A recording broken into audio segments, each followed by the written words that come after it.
In one of the rooms, which had no furniture at all, there were two men. One of them was in a fighting stance.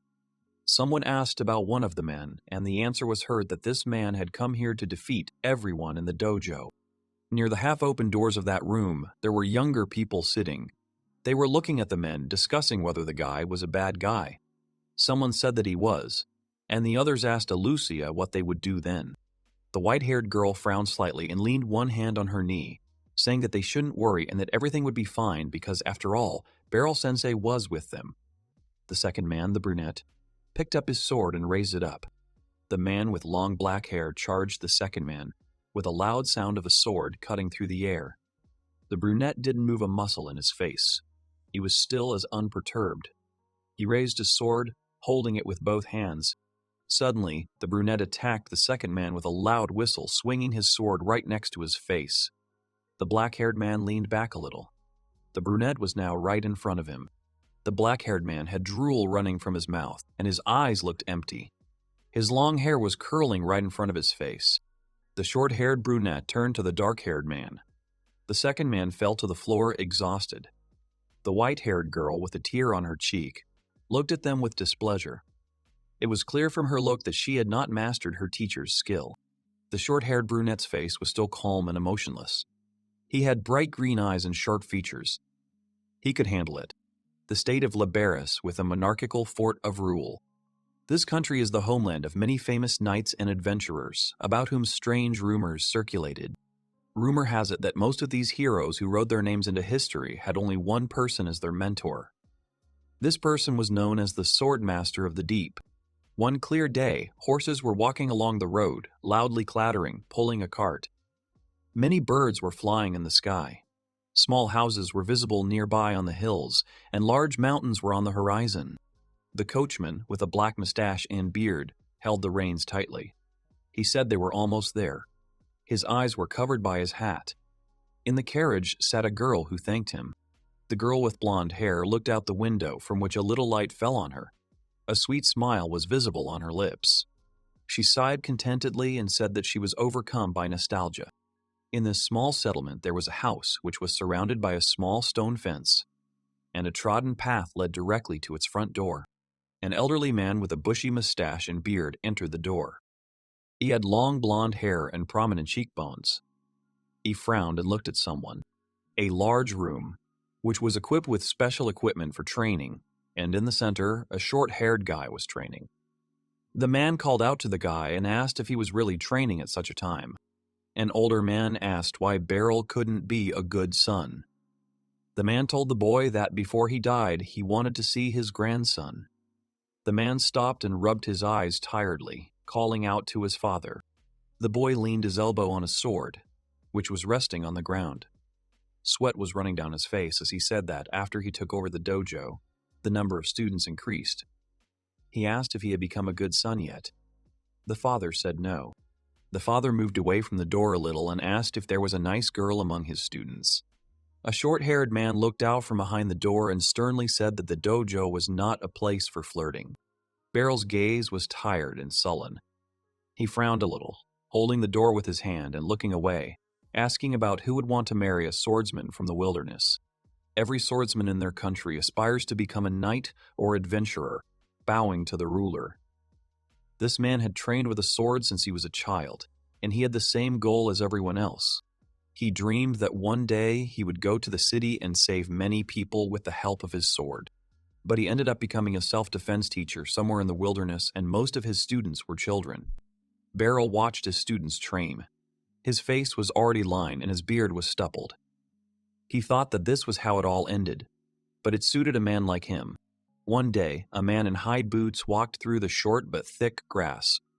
While Beryl was training and swinging his sword over and over again, he remembered his students. Suddenly, he remembered one of his students who told him that when she grew up, she wanted to marry him. The brunette grinned slightly, holding his sword in the air, and thought about what one of his students had once told him. Suddenly, a long-haired girl entered the room where the man was training. She looked at Beryl and apologized for disturbing him. The man turned around and looked at the guest. The sweet girl addressed the man as if he were a teacher.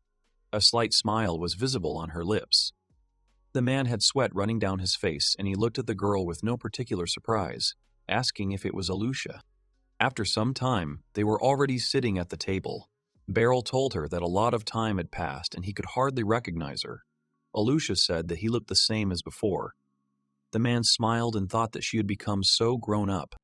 Alucia Citrus is the leader of the Knights of Leberis. She is a very outstanding person. This proud and serious girl was once his student.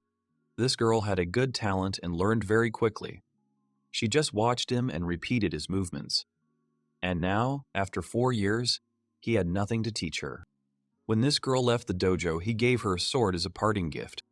The man noticed the same sword near Alucia. Beryl asked in surprise if she still used it, since she could buy something better in the city. The blonde girl took her sword and said with a smile that it was not so, because it suited her perfectly. There was a slight blush on her cheeks. The man asked if that was true. The girl told her teacher that in addition to her usual duties as the head of the knights, she also personally trains them. The man was a little taken aback and said, a little confused, that it was great. This girl personally trains knights. In fact, the instructor of the knightly order is the best swordsman in the kingdom. The man smiled sincerely and said that it was great that his student became a royal instructor, and that he was very proud of her. Suddenly, the girl said that she recommended him to become their special instructor, after which they agreed without hesitation. Beryl was silent for a moment, and the atmosphere became tense. Now the man's smile was nervous, and he asked what she was talking about. The girl said that they, the Knights Order of Leberis, wanted him to become their instructor. The man was shocked and stood in a stupor. The man wondered why she was offering this to him, since the royal instructor of the Leberis Knights was the best swordsman in the kingdom. Alucia said that a carriage was waiting for him outside and that he should go with her to the capital so that they could make adjustments to their program. Beryl was still very shocked by this news and asked if this was really necessary right now. The fair-haired girl showed the man a paper with something written on it and said that it was an imperial decree with the royal seal. After some time, the man and Alucia were already standing by the carriage. Alucia said that she would climb into the carriage after him, and the coachman helped the man climb into the carriage. Beryl felt a little awkward and looked at the coachman asking if he could wear shoes. And so, after some time, they were already in Valtrain. This is the capital of the Kingdom of Leberis, and also the official garrison of the Knights of Leberis. Valtrain was built up with a large number of houses and towers, and at the top a flag with a coat of arms was flying. Alucia and the man stood on a small stage in front of a large number of knights. The girl pointed her hand at Beryl and said that from now on he would cooperate with the Knights of Leberis and become their special instructor. The blonde girl said with a serious expression that she wanted them all to give it their all. Beryl looked a little awkward and tired.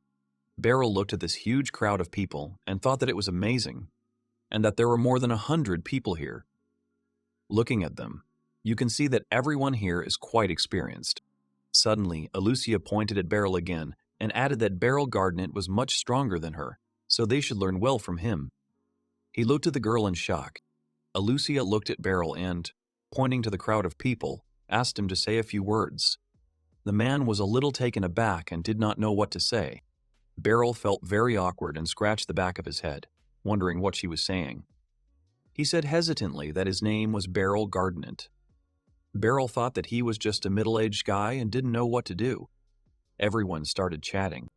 One blonde guy from the crowd looked a little displeased at Beryl and his awkward performance. He frowned a little and remained silent. When Beryl and Alucia were riding in the carriage, Beryl asked her if a few times a month would be enough. Alucia told him that it was. She said with a small smile that he already had many students, so it would be enough for them if he came to them from time to time. The man put his hand on his shoulder and thought that he didn't even think that these knights needed his advice. He and Alucia were walking around the city, and Alucia asked if he wanted anything for his tea. Beryl said yes and apologized for making her go with him to buy souvenirs. Beryl turned around and looked at the other people, saying that it looked like they were attracting a lot of unwanted attention. Alucia looked at Beryl seriously and asked if it bothered him. Beryl said that this attention was to be expected since the head of the knights was walking with some middle-aged man. Then he asked if she was used to this. A blush appeared on the girl's cheeks, and she covered her mouth, turning her head away. Alucia began to say that it was a date, but in such a way that it was not audible.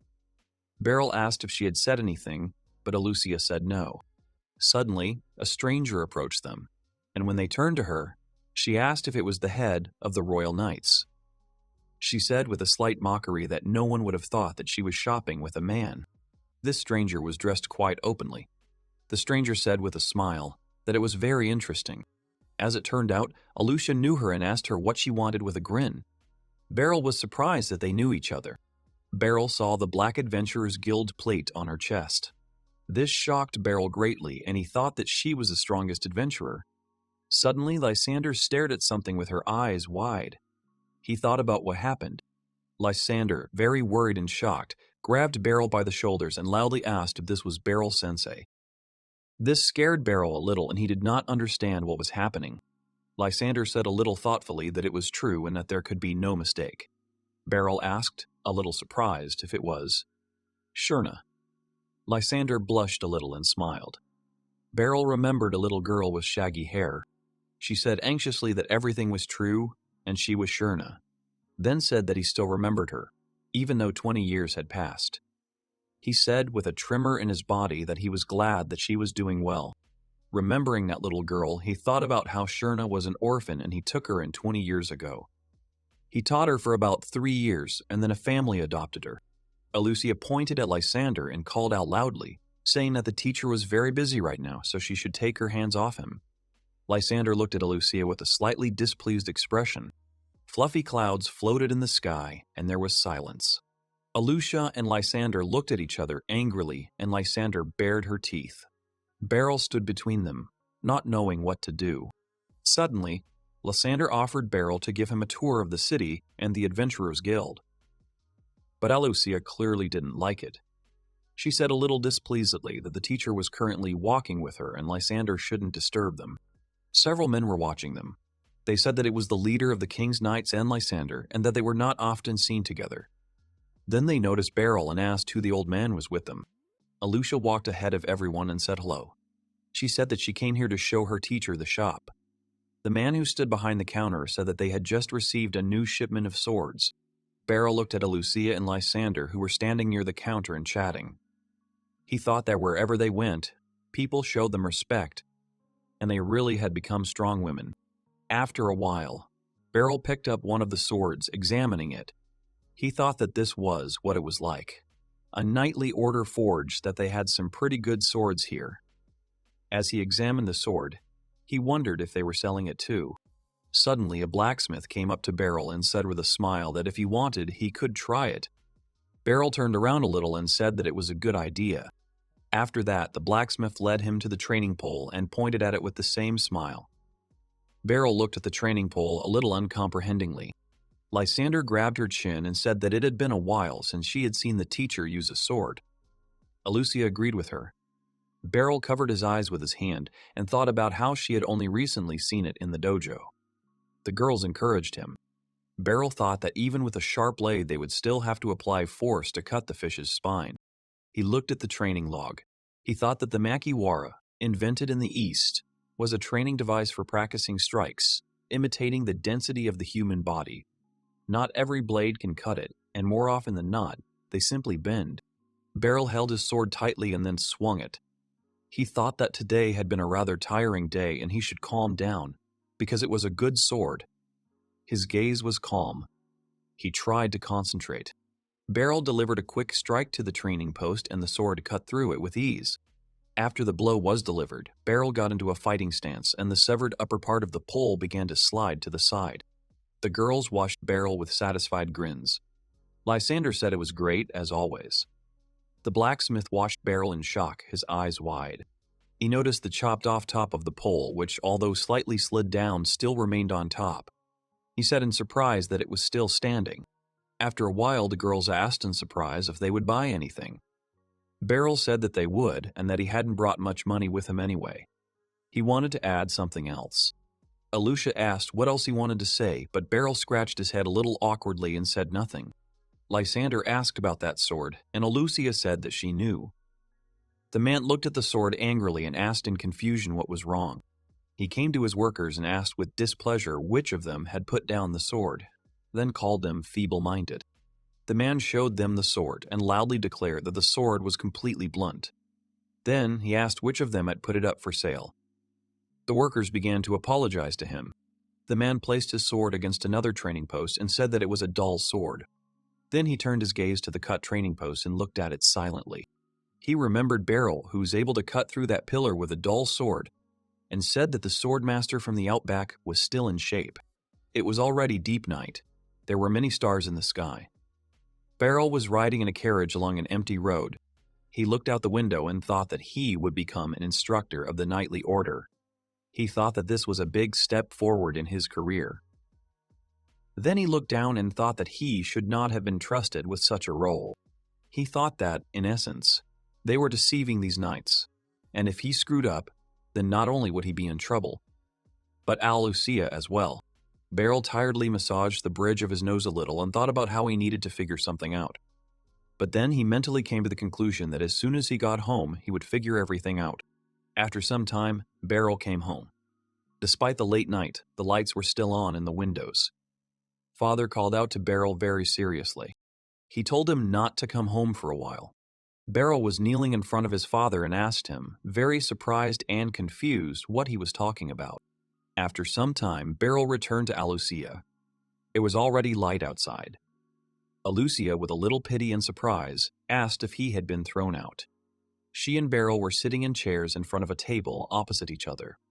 Alucia asked what had happened. He recalled how when he returned home, his father was sitting at the table with some guy. The father was a little happy about his son's return, and the guy got up from his chair and greeted the teacher and said that they hadn't seen each other for a long time. Beryl greeted Landir and said that he had heard that he had become an adventurer. Beryl then said that he was glad that he was doing well. Landir bowed and thanked him, saying that Beryl looked very well. The guy, with a sincere smile, pointed to his girlfriend with a child in her arms, then said that he had a child and therefore he thinks that he will resign and take care of his family. The guy was beaming with happiness. Beryl thought it meant he had married a girl younger than him. Beryl covered his eyes with his hand and said it was good that he had a family. Afterwards, he lowered his hand and asked the boy with interest what he was planning next. The father himself began to talk about it. Father stood behind the guy, who was smiling a little awkwardly, and said that he wanted to appoint Landred as the manager of the dojo. Beryl was very shocked by this news and stood there with his eyes wide open and in a stupor. He asked his father what he was talking about. Without much emotion, his father said that he must now go back to the capital and do his duty. Landred clenched his fists and told the teacher to leave everything to him. Beryl still stood there in a stupor. Beryl recalled how his father told him not to come back until he found himself a wife. Beryl was already completely shocked and did not know what to say. After such a story, Alucia was surprised and covered her mouth with her hand. Then she turned her head away a little, and a blush appeared on her cheeks. She said quietly that it was good. Beryl, already upset, asked what she was talking about. Alucia said that she meant that it was a terrible situation. Beryl covered his face with his hand and said that he needed to find a place to spend the night. Then he apologized for asking her for it. Alucia smiled sweetly and said that everything was fine. Afterwards, she asked him what he thought about staying at her house. Beryl was very uncomfortable and said that he definitely didn't. Beryl looked around and asked if this was the Adventurers Guild. He then noticed that it was very lively. Alucia said that if he was looking for a place to stay, this would be the best place to look for information. Suddenly, Lysander saw them. Her hair was disheveled. She scratched her head and blushed a little, after which she asked in great surprise if it was the teacher. She began to fix her hair a little nervously and asked if he had come home yesterday. Beryl raised his hand wearily and said that he had, but something had happened. Beryl politely said that he would like to ask her for help. Lysandra agreed with a sweet smile. Alucia looked at them a little displeased. After some time, Lysandra said that she understood what had happened. She had dressed by then and said that in that case she would show him some cheap seats. Beryl, sitting at the table, thanked her politely. She pointed to a seat on the paper and asked what about this seat. Suddenly, Alucia interrupted her and asked her to wait a bit. Beryl looked warily at Alucia. Alucia pointed to another place and said that since the teacher would be living here now, he would often come to the nights, and therefore he should live closer to her house. Lysander frowned and asked what she was talking about. She looked at Alucia seriously and asked if she was going to bother the teacher again. Alucia asked if Lysander was going to bother the teacher all the time. Beryl looked at them a little scared, calling out to both of them quietly. This all happened on the first floor. One of the men put down a mug of beer and asked what was going on. The girls held their hands in the paper and looked at each other silently. The atmosphere was very tense, after which they took their swords and attacked each other sharply. The situation was very tense. The girls met each other's eyes. They were very angry with each other. They were preparing to attack each other again. Suddenly, Beryl climbed onto the table and took their swords. The girls looked at him in surprise and confusion. Beryl walked forward without any emotion. But it was all just the girl's fantasy, and Beryl sat quietly in his place. He looked at the girls in confusion and asked what had happened. Lysander scratched her head and asked if they would consider it a draw. Alucia turned her head away and said that he would have interrupted them anyway. Beryl looked at them blankly and asked what they were talking about. He looked away awkwardly and thought that for a moment he thought they would draw their blades. After some time in one of the multi-story buildings, a man opened the door of one of the rooms and said that it was his room. The man who showed Beryl his room asked him to convey his best wishes to Lysander-sama. Beryl agreed. Beryl looked out the window. He thought that this was a pretty nice room, although the barracks and the guild were a bit far away, but the market and the blacksmith shop were nearby. He remembered Lysander and the disgruntled Alucia, who said that she wanted to live near the teacher. He thought that it was all thanks to the two of them, but for some reason, Alucia looked a little irritated. After a while, Beryl took a few sips from his mug. He put the mug of beer on the table and loudly said that he was a disgrace. A blush was visible on his cheeks. Beryl lay down on his arm and began to examine the mug. He thought that thanks to his students, he became an instructor of knights and also got this nice room. He became a little sad and quietly said that he was a very pitiful old man. He sat alone at the table, on which stood a bottle of alcohol, and asked what Alucia was expecting from him. The next day, it was quite light outside. Beryl was walking next to Alucia. Alucia asked Beryl if something was bothering him. Beryl massaged the bridge of his nose a little tiredly and said that it wasn't, and that everything was fine. They came to a place where many swordsmen were training. They were training on each other and on dummies. Alucia said that this was the knights' training hall. The loud stomping of knights could be heard in the hall. The white-haired boy deftly struck his opponent, and anger was clearly visible in his eyes. He spun around, attacking his opponent again. His opponent looked at his broken sword with fear, from which a small smoke was coming. The blonde guy was already sweating. He frowned and confidently called out the next opponent. Beryl and Alucia were watching them, and Alucia said that they were practicing their moves and sword skills here. Beryl looked at them worriedly and thought that they could end each other's lives like this. Suddenly, Alucia called out loudly to everyone and told them to listen. She said that from today on, Beryl-sensei would be their instructor, so they had to follow the new schedule. Some of the boys said they didn't doubt their commander, but Beryl had been her teacher as a child. They also said that in that case, they didn't think they had anything to learn from the old man.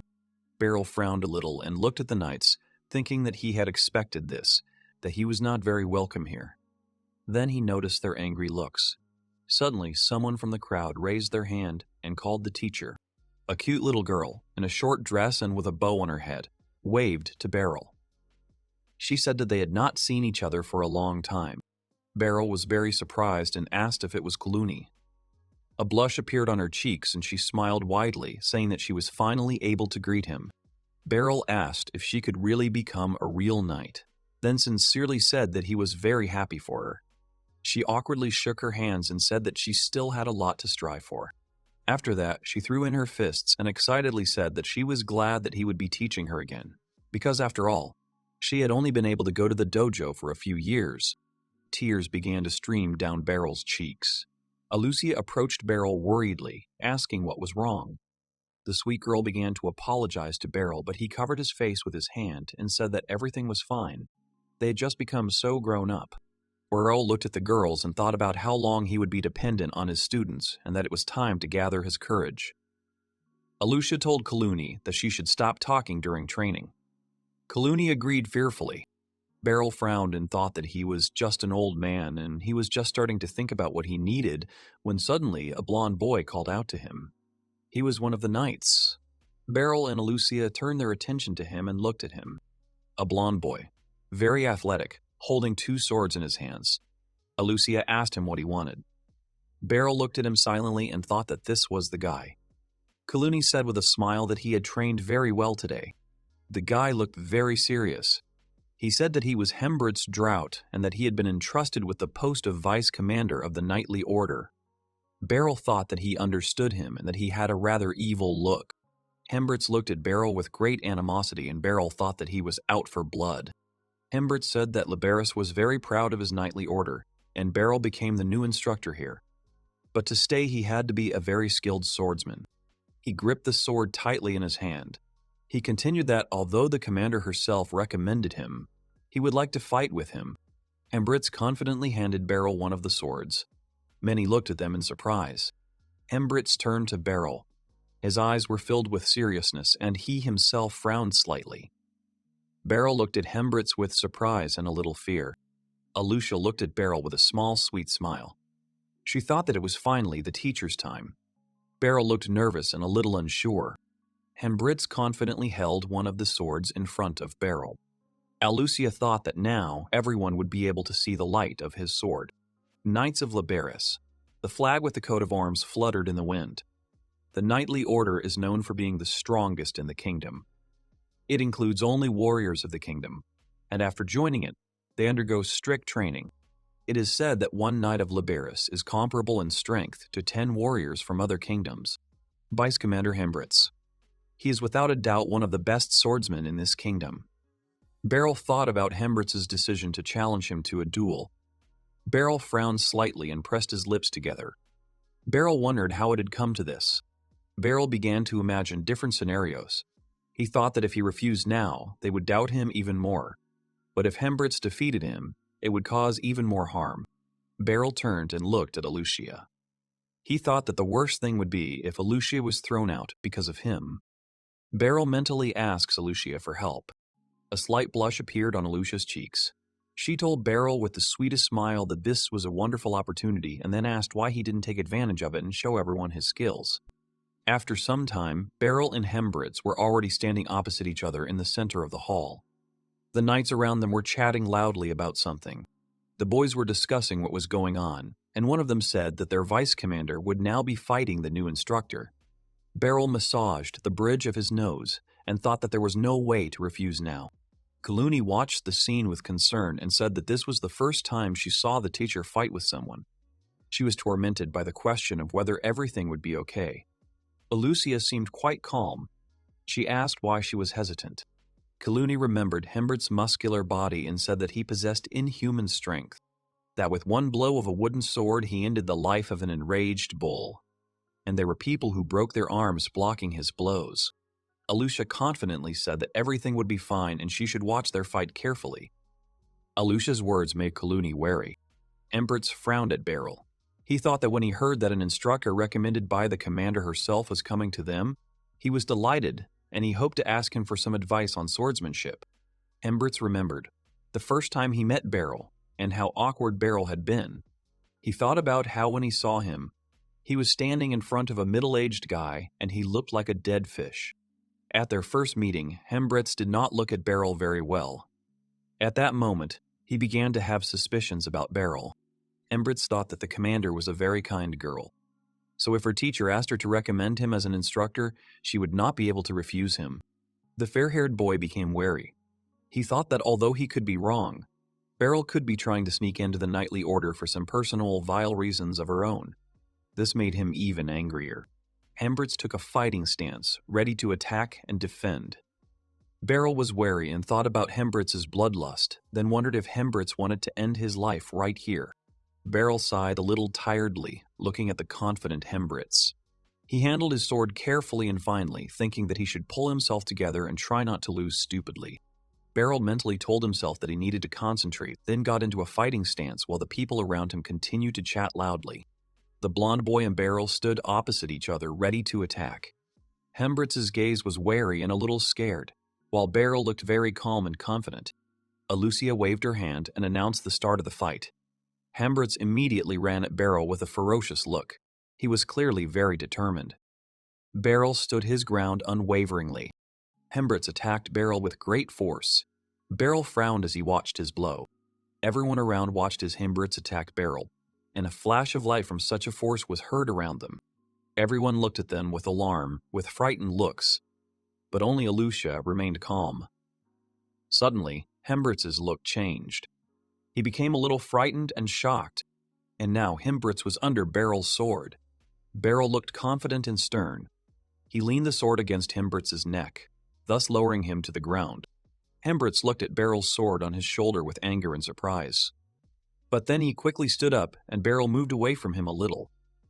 Everyone exclaimed in shock that the vice commander had really lost. The knights watching this fight were discussing what happened and that it was too fast to see anything. Kuluni, a little excited but quietly, asked about what happened. Not a muscle moved in Alucia's face, and she said that as soon as she gave the signal, Hembrits immediately rushed into battle. At first, he aimed for the teacher's throat, but he quickly turned his sword and attacked in a different way. Hembrits leaned back a bit and attacked from the side. Alucia explained that Hembrits instantly made a horizontal cut at the teacher's exposed torso, but the teacher parried it. Their swords clashed and Beryl grabbed the hilt of Hembrits' sword. After this, Hembril fell to the ground. Alucia explained that Hembrits lost his balance, and the teacher immediately struck him in the neck. Beryl's face was impassive at that moment. Kuluni gasped excitedly and asked how he did it so quickly, literally in the blink of an eye. Meanwhile, the fight between Beryl and Hembrits continued. Hembrits swung his sword and attacked Beryl, but Beryl blocked his blow and a very loud crack was heard. Beryl then struck Hembrits in the face. Hembrits looked scared. The blow sent Hembrits reeling back, and the mark of the blow was already visible on his cheek. Beryl became wary. When Hembrits covered his face with his hand, Beryl immediately began to apologize to him, saying that he did not want this. Hembrits, with tears in his eyes, said that there was nothing terrible in this, and his gaze was directed at Beryl. Hembrits thought that this guy really could see. Beryl asked again, a little worried, if he was sure he was okay. Kuluni closed her eyes in fear and pressed her hands to her chest. Alucia only grinned slightly and, looking at Beryl, thought that the main factor of the teacher's unrivaled strength was his eyes.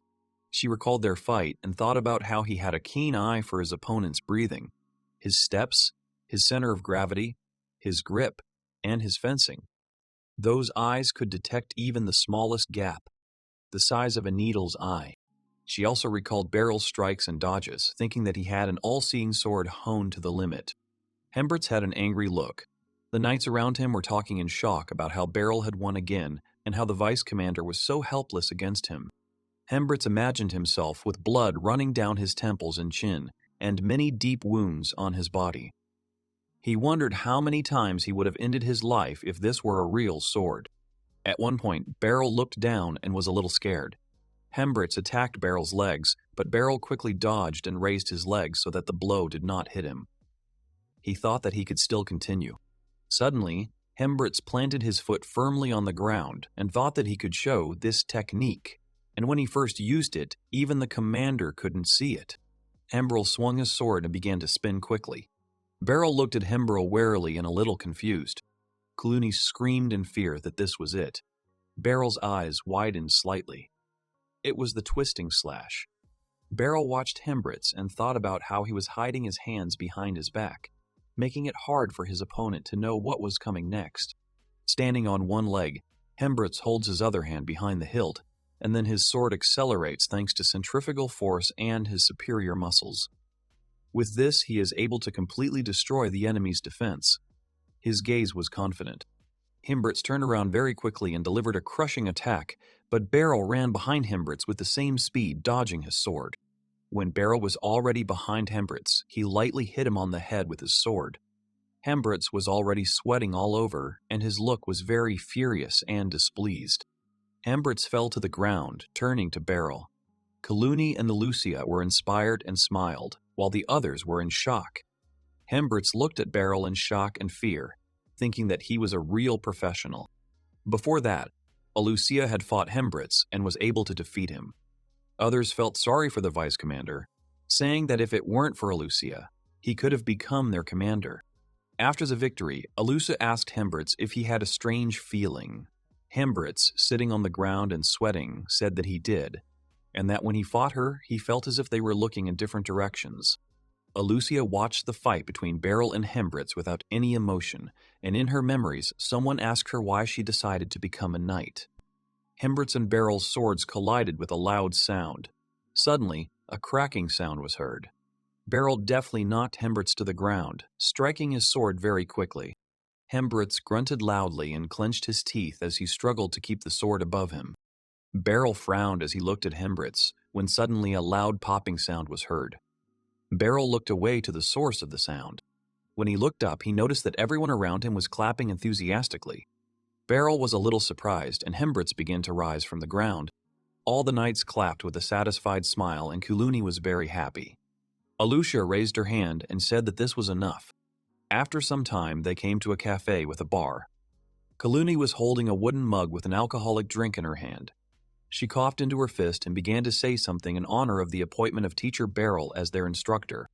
Beryl was sitting with Alucia, Kuluni, and someone else at the same table. They raised their mugs and clinked them, smiling and saying that they would drink to this. Alucia lifted the mug of drink to her lips and began to drink it, taking loud gulps. Beryl watched her silently. After that, Alucia took one skewer of meat and took one piece with her teeth. She carefully removed it from the skewer and began to chew. Afterwards, she drank the drink from her mug again and exhaled, leaving foam on her lips. Suddenly, she looked at Beryl and made an awkward noise. Beryl, with a slight grin, called out to her briefly and offered her another drink. Alucia blushed deeply and began to stutter. She held the mug in her hands with a very awkward look. Kuluni said with a sly smile that their Alucia always behaved like that. Alucia angrily called out to her. Beryl smiled, tears welling up in his eyes as he thought that no one would have ever thought that the day would come when he would be drinking with his students. When Beryl raised his mug to his lips and wanted to drink more, he was a little surprised when he realized that his mug was empty.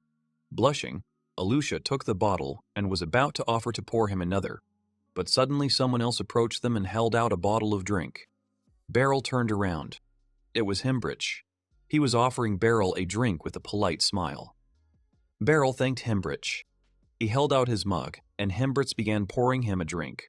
Beryl said he was sorry they had to have a banquet. Hembritz told him not to worry about it. Alucia, disgruntled, thought she wanted to pour for the teacher too. There was a lot of delicious food on the tables, and mugs were filled with alcoholic drinks. Hembritz said that many people wanted to thank Beryl today, including himself. Hembritz looked at Beryl with the same smile, saying that he also wanted to grovel before him, and asked to allow him to make amends for his guilt. After a while, Hembritz put his mug down on the table with a very loud bang and said very loudly that Beryl had made a great impression on him. Beryl called out to him a little awkwardly. Hembritz said he was ashamed that he had not believed him at first. Then he began to apologize for his temper and his hot temper. The girl said he was always like that when he drank a lot. Beryl quietly said that everything was fine. Alucia smiled very contentedly, raising the mug to her lips, and said that she had told him that the teacher was much stronger than her. Alcohol certainly made its way. One of the girls asked what the teacher thought of Hembritz after the duel with him. Beryl, bringing food to his mouth, said that he was quite strong and his hands had such strength that they were beyond human. Hembritz covered his mouth, a little embarrassed. Beryl recalled their fight and said that his spinning strike forced him to stand on one leg so he couldn't properly dodge or counterattack. And if he decided to take it head-on, he would break his sword, which is a good technique. Hembritz had a visible light blush on his cheeks. He looked away and thought about how Beryl had analyzed so much in such a short moment. Beryl twirled his fork a bit and said that he also thought that if he had gotten hit even once, he would have definitely lost. So he had no choice but to dodge and get to his back. Recalling the fight, Beryl told Hembritz to remember that if someone managed to dodge his spin kick, then it would be able to hit his blind spot, and so he should think about what to do at such a moment. Hembritz jumped up and bowed to Beryl from the waist. Beryl trembled a little and looked at Hembritz in surprise. Beryl awkwardly asked what had happened and if he had drunk too much. Hembritz, looking at the floor, called out to Beryl. The fair-haired boy, without getting up, said that Beryl was needed by their knightly order and then asked him to become their instructor. Beryl was surprised and looked at Hembritz with wide eyes. He thought that Hembritz was a young knight, but already so strong. Afterwards, he thought that he shouldn't do such stupid things, and putting his hand on his shoulder, he agreed with a smile, and said that he hoped that they could get along. Hembry raised his head and said with a smile that it was like a dream and that he couldn't believe that he could see with his own eyes the master of the sword from the hinterland. Barl stood in a stupor, asking him what he was talking about. When Hembritz sat down and started drinking again, Barl asked him who this sword master from the hinterlands was. Suddenly, Kaluni told the teacher that Alucia was eating her shashlik. Alucia said that was mean, and she was actually going to order more. It was already deep night outside, and the stars were visible in the sky. The light came only from the windows and street lamps. Alucia was sitting on a bench. She exhaled tiredly. Looking at her pigtail, she thought about how she ended up getting drunk in front of the teacher, and that he probably thought she was a loose woman. She pressed her pigtail to her lips and looked away, wondering if perhaps she had let her guard down too much because her plans were going well. She remembered Beryl telling Hembritz that if someone could dodge his spin kick, they could hit his blind spot. She thought he said it as if it was easy to do. She recalled her fight with Hembritz. When Hembritz first used this move during a duel, she was able to dodge it, but it cost her the loss of her training sword. She raised her head and looked at him with a smile. She thought that the teacher was as great as always. The girl remembered the moment when Beryl gave her the sword. She asked what it was. Beryl told her that the sword was his parting gift and that he always gave them to children who were able to learn all of his techniques. After that, Beryl said that he had nothing more to teach her. Alucia said loudly and excitedly that this was not true. Her eyes were filled with incomprehension.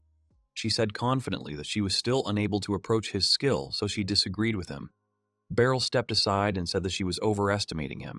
Beryl turned around and scratched the back of his head and said that she was an excellent swordsman, so she shouldn't waste any more time in the dojo, which was in the middle of nowhere. Alucia was excited and a little upset. As she watched Beryl leave, she wondered why he thought of himself like that. He was an incredible person. After some time, she left Beryl's house. And that day she had a plan. It became the purpose of her life. Sometime later in the city, two guys were standing on the balcony of the training hall. They were looking at the people in the hall and talking about how there are a lot of candidates this year, but few of them will pass. They noticed Alucia standing below. One of the boys asked if she was the girl who had won first place in the written exam. Looking at her, they noticed that she was very young and said that at her age, she shouldn't even drink alcohol. In front of the crowd of people in the hall stood a man who held a roll of paper in his hands. He said that first they would fight one-on-one among themselves, and then those who were chosen would fight a duel with the instructor. After some time, Alucia was paired with a fair-haired guy. The guy was already in a fighting stance, and Alucia was calmly looking at him. The start of the fight was announced. The guy began to attack Alucia with a loud sigh. She stood still. Suddenly, Alucia's gaze changed, and she opened her eyes wide, not understanding what was wrong. The guy attacked her, but Alucia dodged, and jumping up, swung her sword. She thought that he was very slow. Looking at the surprised boy, she thought about how people had said that all these candidates were simply incredible. Even the instructor from the order himself.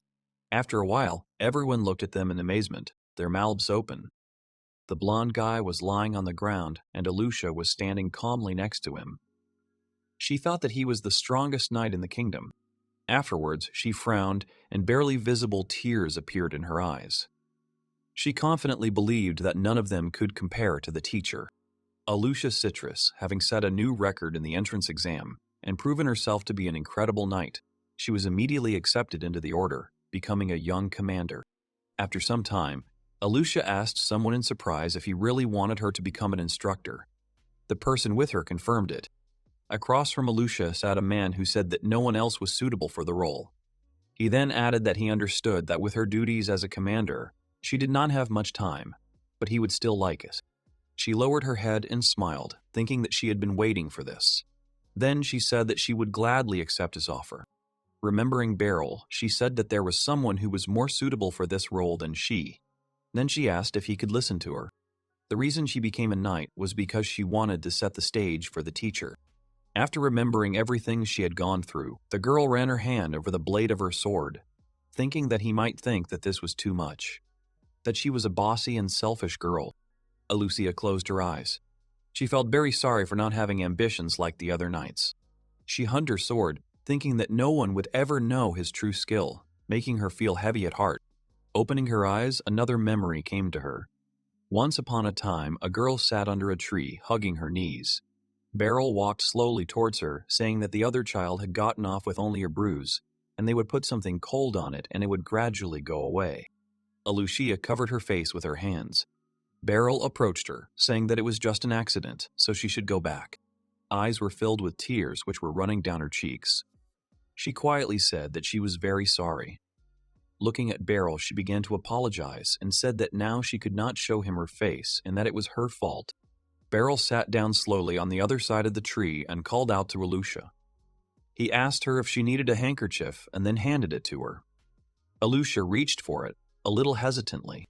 Beryl looked ahead with a slight smile on her face and said that he was glad she was not hurt.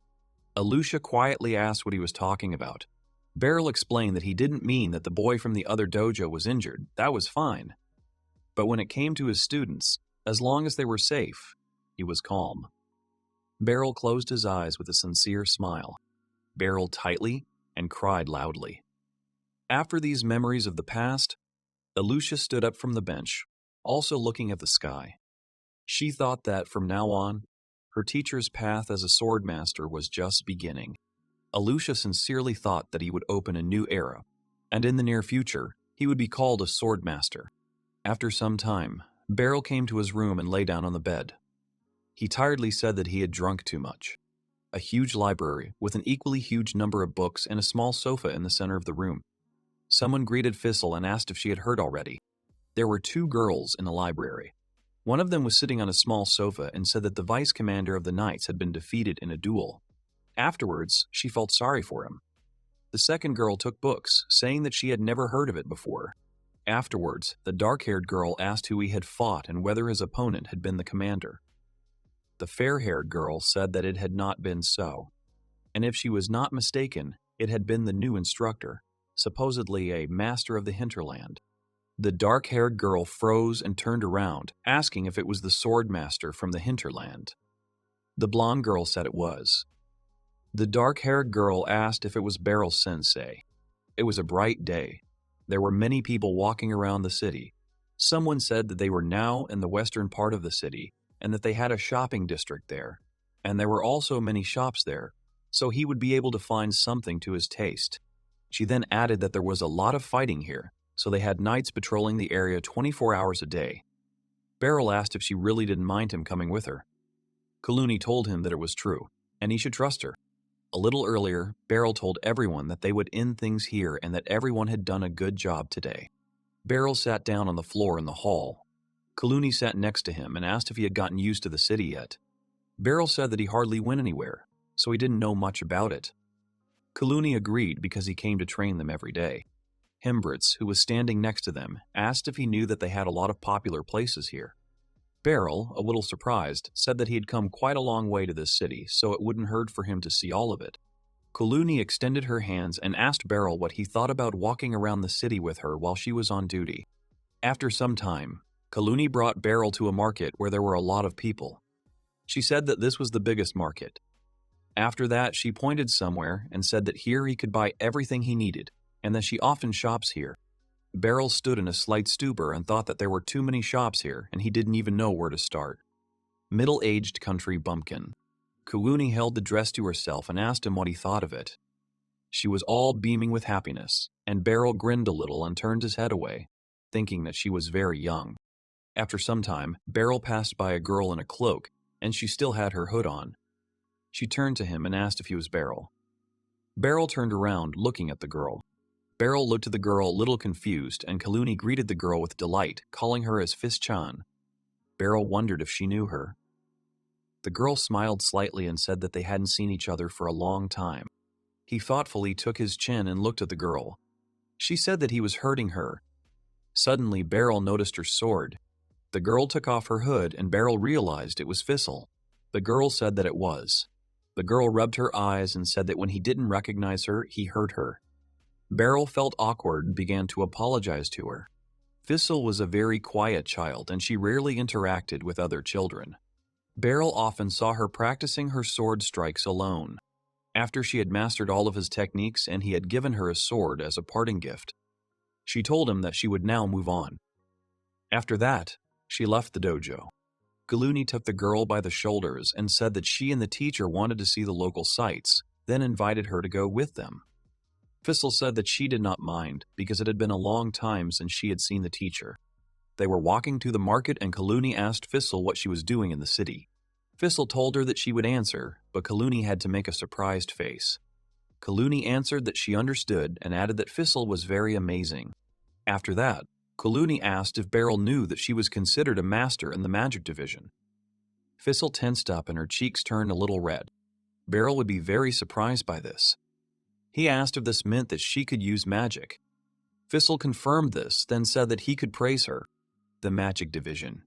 Its members are all exclusively mages, but they are quite rare in their world. Just like the Knights of Leberis, they help maintain power in the kingdom. Beryl looked away and thought that he thought she would continue to learn the way of the sword. He looked at Fissel and thought that he had trained another incredible child. Fissel quietly asked him to praise her. Beryl looked at the ring thoughtfully. Fissel said that the ring could create a small flame. Beryl told her that he would buy one for himself. Galuni put the necklace on herself and said that she glowed. After this, Fissel took the earring and sighing said that it was cursed. Beryl and Galuni looked at her in fear. The saleswoman scratched her head and asked if she really had found the cursed item, since they hadn't been found here for a long time. Fissel handed the saleswoman a coin and said that she would buy the earring. The saleswoman refused and said that she did not have to pay and that she could just take it. Fissel put the earring in a bag. Beryl and Kulunia asked if she would be okay if she carried it with her. Fissel said that she wasn't going to wear it, and the curse wouldn't work unless its conditions were met. Beryl and Kaluni asked how it appeared. Fissel explained that there could be different reasons, such as bloodlust, and some people create them on purpose to make mages look bad. After Fissel took Beryl by the wrist and said that for this reason, she was giving it to him. Beryl watched the girl's actions with a little confusion. Now Beryl had a bracelet of calm on his wrist. She said that he gets very tired during training with the knights. And if he has this bracelet on, he will be able to recover much faster. Fissel smiled slightly and asked Beryl to tell people that magic exists in their world to help. Beryl clenched his fist and closed his eyes, thinking that she was just a wonderful child. Fissel scratched Gloony and said that next time she would give her something. Beryl thought that she had become such a great mage, but he was a little sad that he would not see her wield a sword anymore. Suddenly, he heard some sounds and Beryl turned around warily. 2 masked guys were running along the sidewalk. One of the guys pushed the girl who was screaming that he was a thief and asking to be caught. Beryl raised his hand and noticed that there were 2 of them.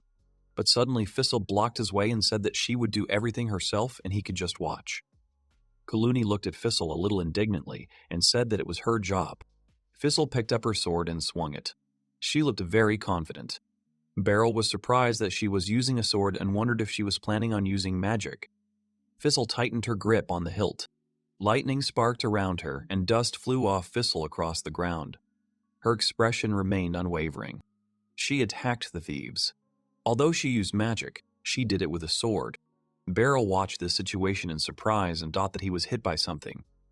He looked at Fissel, who skillfully controlled the sword. He thought that this was her magic. One of the thieves that Fissel attacked fell to the ground, and the other one hissed and ran on. Someone shouted that he ran into the alley, and Fissel said with a serious look that she understood.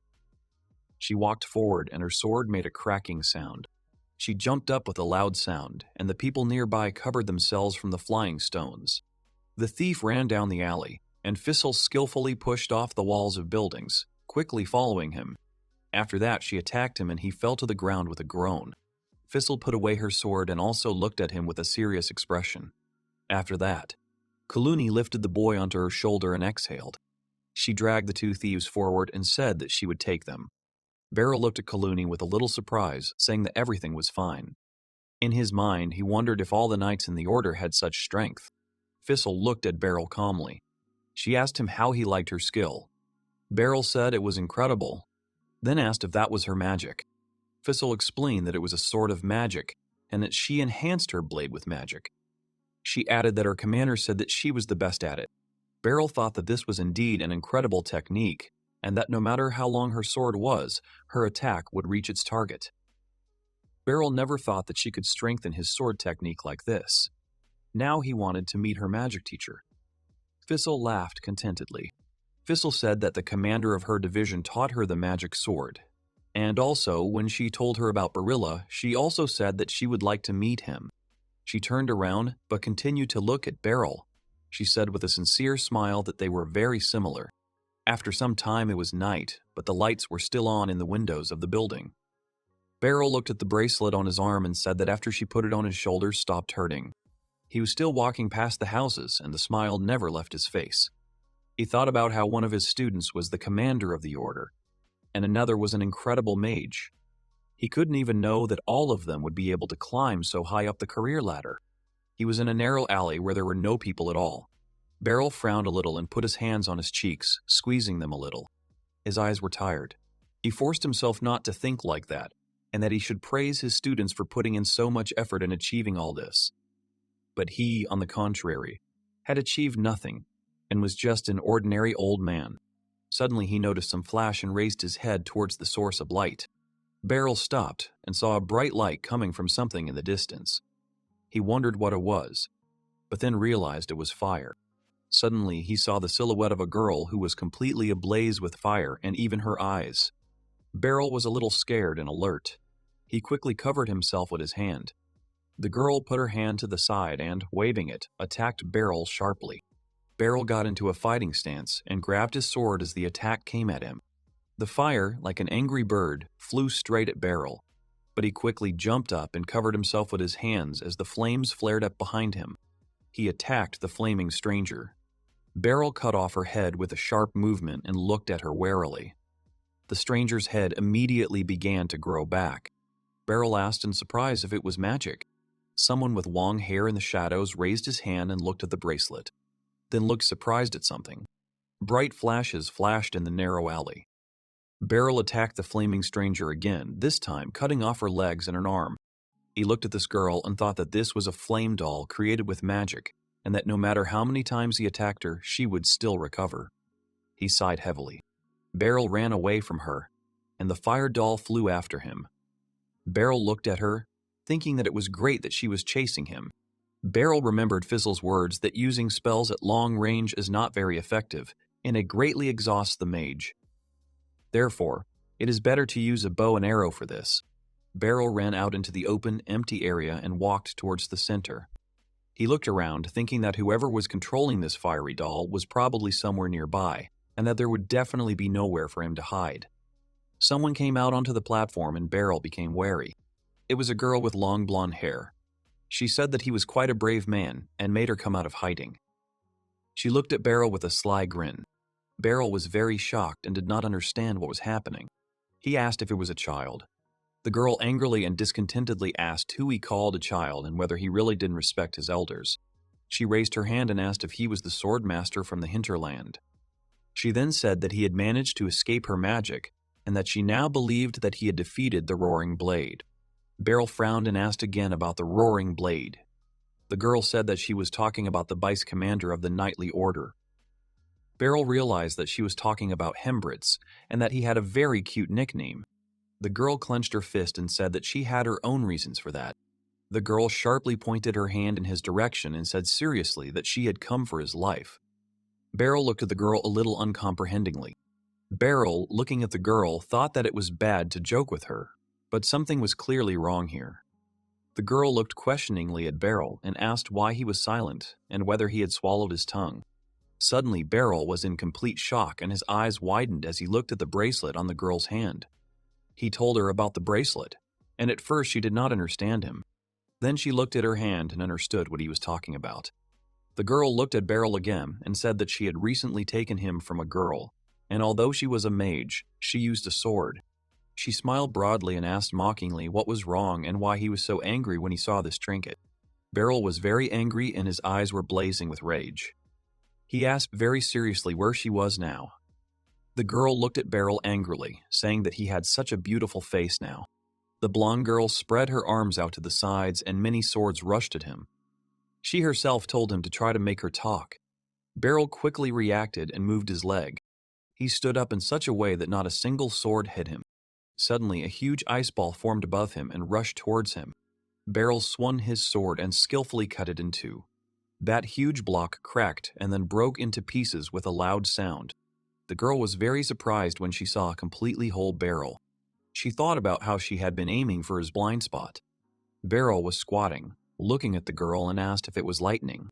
The girl laughed very evilly and loudly and said that he was really amazing.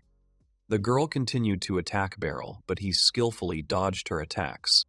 Beryl looked at the girl and thought about how he couldn't get close to her because she was using too many different spells. At this rate, he would have to defend himself all the time and he would get exhausted. Beryl grinned evilly, thinking that she wouldn't be able to use magic all the time, since it too should have its own limit. He remembered that when a mage has less mana, the power of his spells also decreases.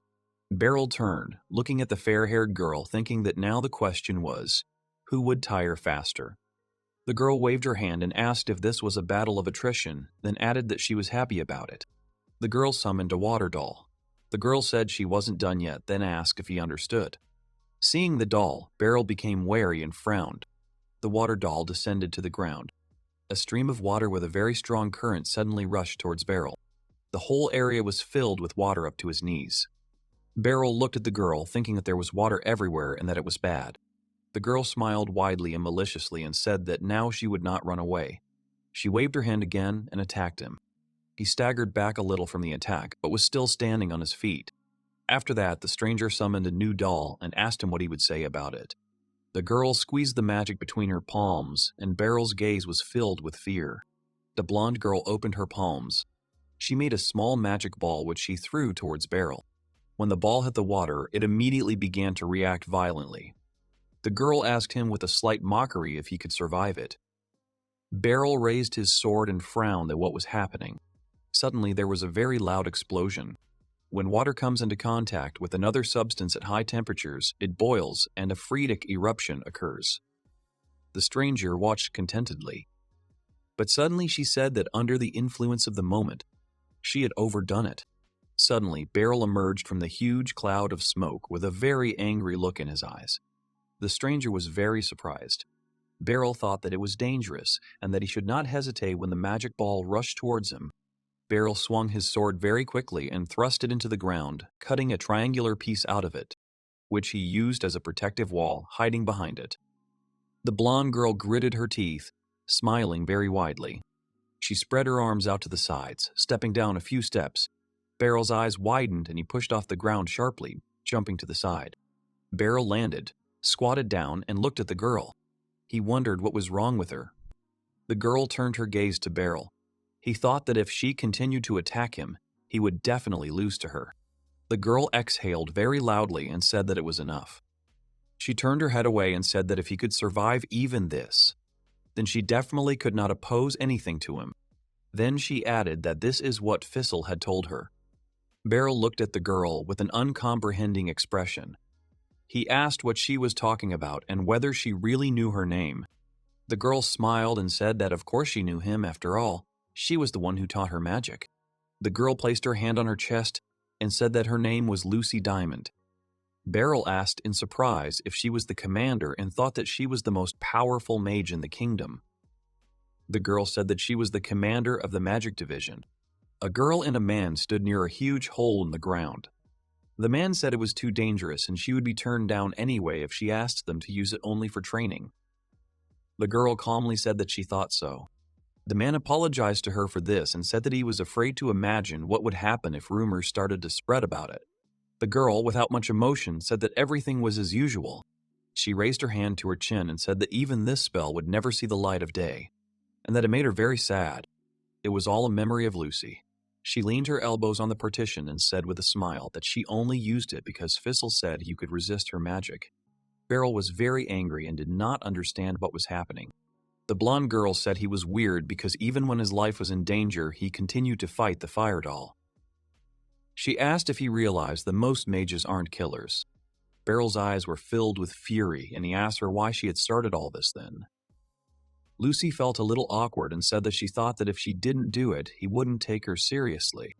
Lucy made a very innocent face and started apologizing to him for that, and said that even she wanted to look cool in front of Thistle from time to time. Suddenly, they heard voices. Someone shouted that they had heard sounds from there. Beryl and Lucy looked towards the source of the sound. Someone loudly asked why everything was frozen. Lucy said that it was bad. She loudly told Beryl to get out of there quickly. Beryl asked, a little annoyed, who would clean up then. Lucy told him not to worry, and that the ice was made by magic, so it would melt quickly. After some time, morning came. Everyone greeted Beryl, and he reciprocated. He walked along the corridor and suddenly called out to Thistle. The girl turned around and realized that it was Beryl-sensei. They bowed to each other, and Thistle greeted her. Beryl thanked Thistle for the bracelet and that it had helped him a lot. Then he asked her what business she had come here for. Thistle showed Beryl a small bottle. She said she came here for the potions, and that the magic division creates them, and she came here to deliver it. Beryl said he saw the knights using it. The girl was holding 3 boxes of potions in her hands. Beryl extended his hand and asked if she was in trouble. Then he offered to help her. Thistle looked at Beryl questioningly. Afterwards, she gave him the boxes, but Beryl couldn't lift them with his body shaking. She said that she usually used magic to carry these potions. Beryl asked a little awkwardly if she could help him a little then. After some time, they were already walking along a different, spacious corridor. Thistle asked if Commander Lucy really did that. Beryl said that it meant that she really was the commander of their division, then added that she was a child. Thistle said that the commander once told her that she had used magic to stop her body from aging, so no one knew exactly how old she really was, and that it could be assumed that she was older than both of them. Thistle's gaze was very serious. She confidently said that although Lucy looked like a child, she was undoubtedly the most powerful magician in the world. Thistle said that Lucy knew about all the magic on the continent, and it could be said that she was the embodiment of magic itself, and that was why their state controlled it. Beryl thought that he was lucky to be alive. After Beryl came to the conclusion that the chances of him meeting her again were extremely small, Beryl looked at Thistle and said that he would go to Alucia's office. Thistle thanked Beryl for his help. Entering Alucia's office, he saw Alucia, Lysander, and Lucy sitting around the table. Lucy smiled and called out to Thistle, asking if that meant she was with Beryl. Alucia smiled slightly and thanked Thistle for her work, while Lysander excitedly exclaimed that she and the teacher had not seen each other for a long time. Beryl smiled a little nervously and thought about how he had met her again and why it had happened. He stood in the doorway and wondered what they were all doing here, then nervously asked if he should leave. Alucia smiled and told him to stay. Lucy turned around and twirled her finger and said that they had just been talking about him. Beryl, a little surprised, asked if they had really been talking about him. Beryl walked forward and Lucy offered him a seat with her, but Beryl refused with a serious face. Then she asked how much it was and whether he thought she would bite him. Alucia looked at them a little angrily and wondered what was going on and whether they already knew each other. Lysander was also angry and was tormented by the question of how they knew each other. Beryl asked what was going on and wondered if it was because of what he had done. Lysander raised her hand and said that she personally wanted to ask him for a favor. She said that in order to train new adventurers, she wanted to ask for his help. Beryl asked, a little confused, if she wanted him to train them. Lysander said that there was a group of newbie adventurers who recently took on a quest to conquer a dungeon. Beryl asked about the dungeon in shock. Lysander explained that on the adventurer's side, they needed to be accompanied by someone of platinum rank or higher, but she was currently the only one who could do so. Alucia said with displeasure that she said that one experienced adventurer would be enough. Lysander confirmed this, but there was a problem. She continued that there was a chance that they would encounter an unknown monster. Lucy thought about it and said that there was also a request from the magic division to investigate this dungeon, and it was said that some mysterious magical power was coming from it.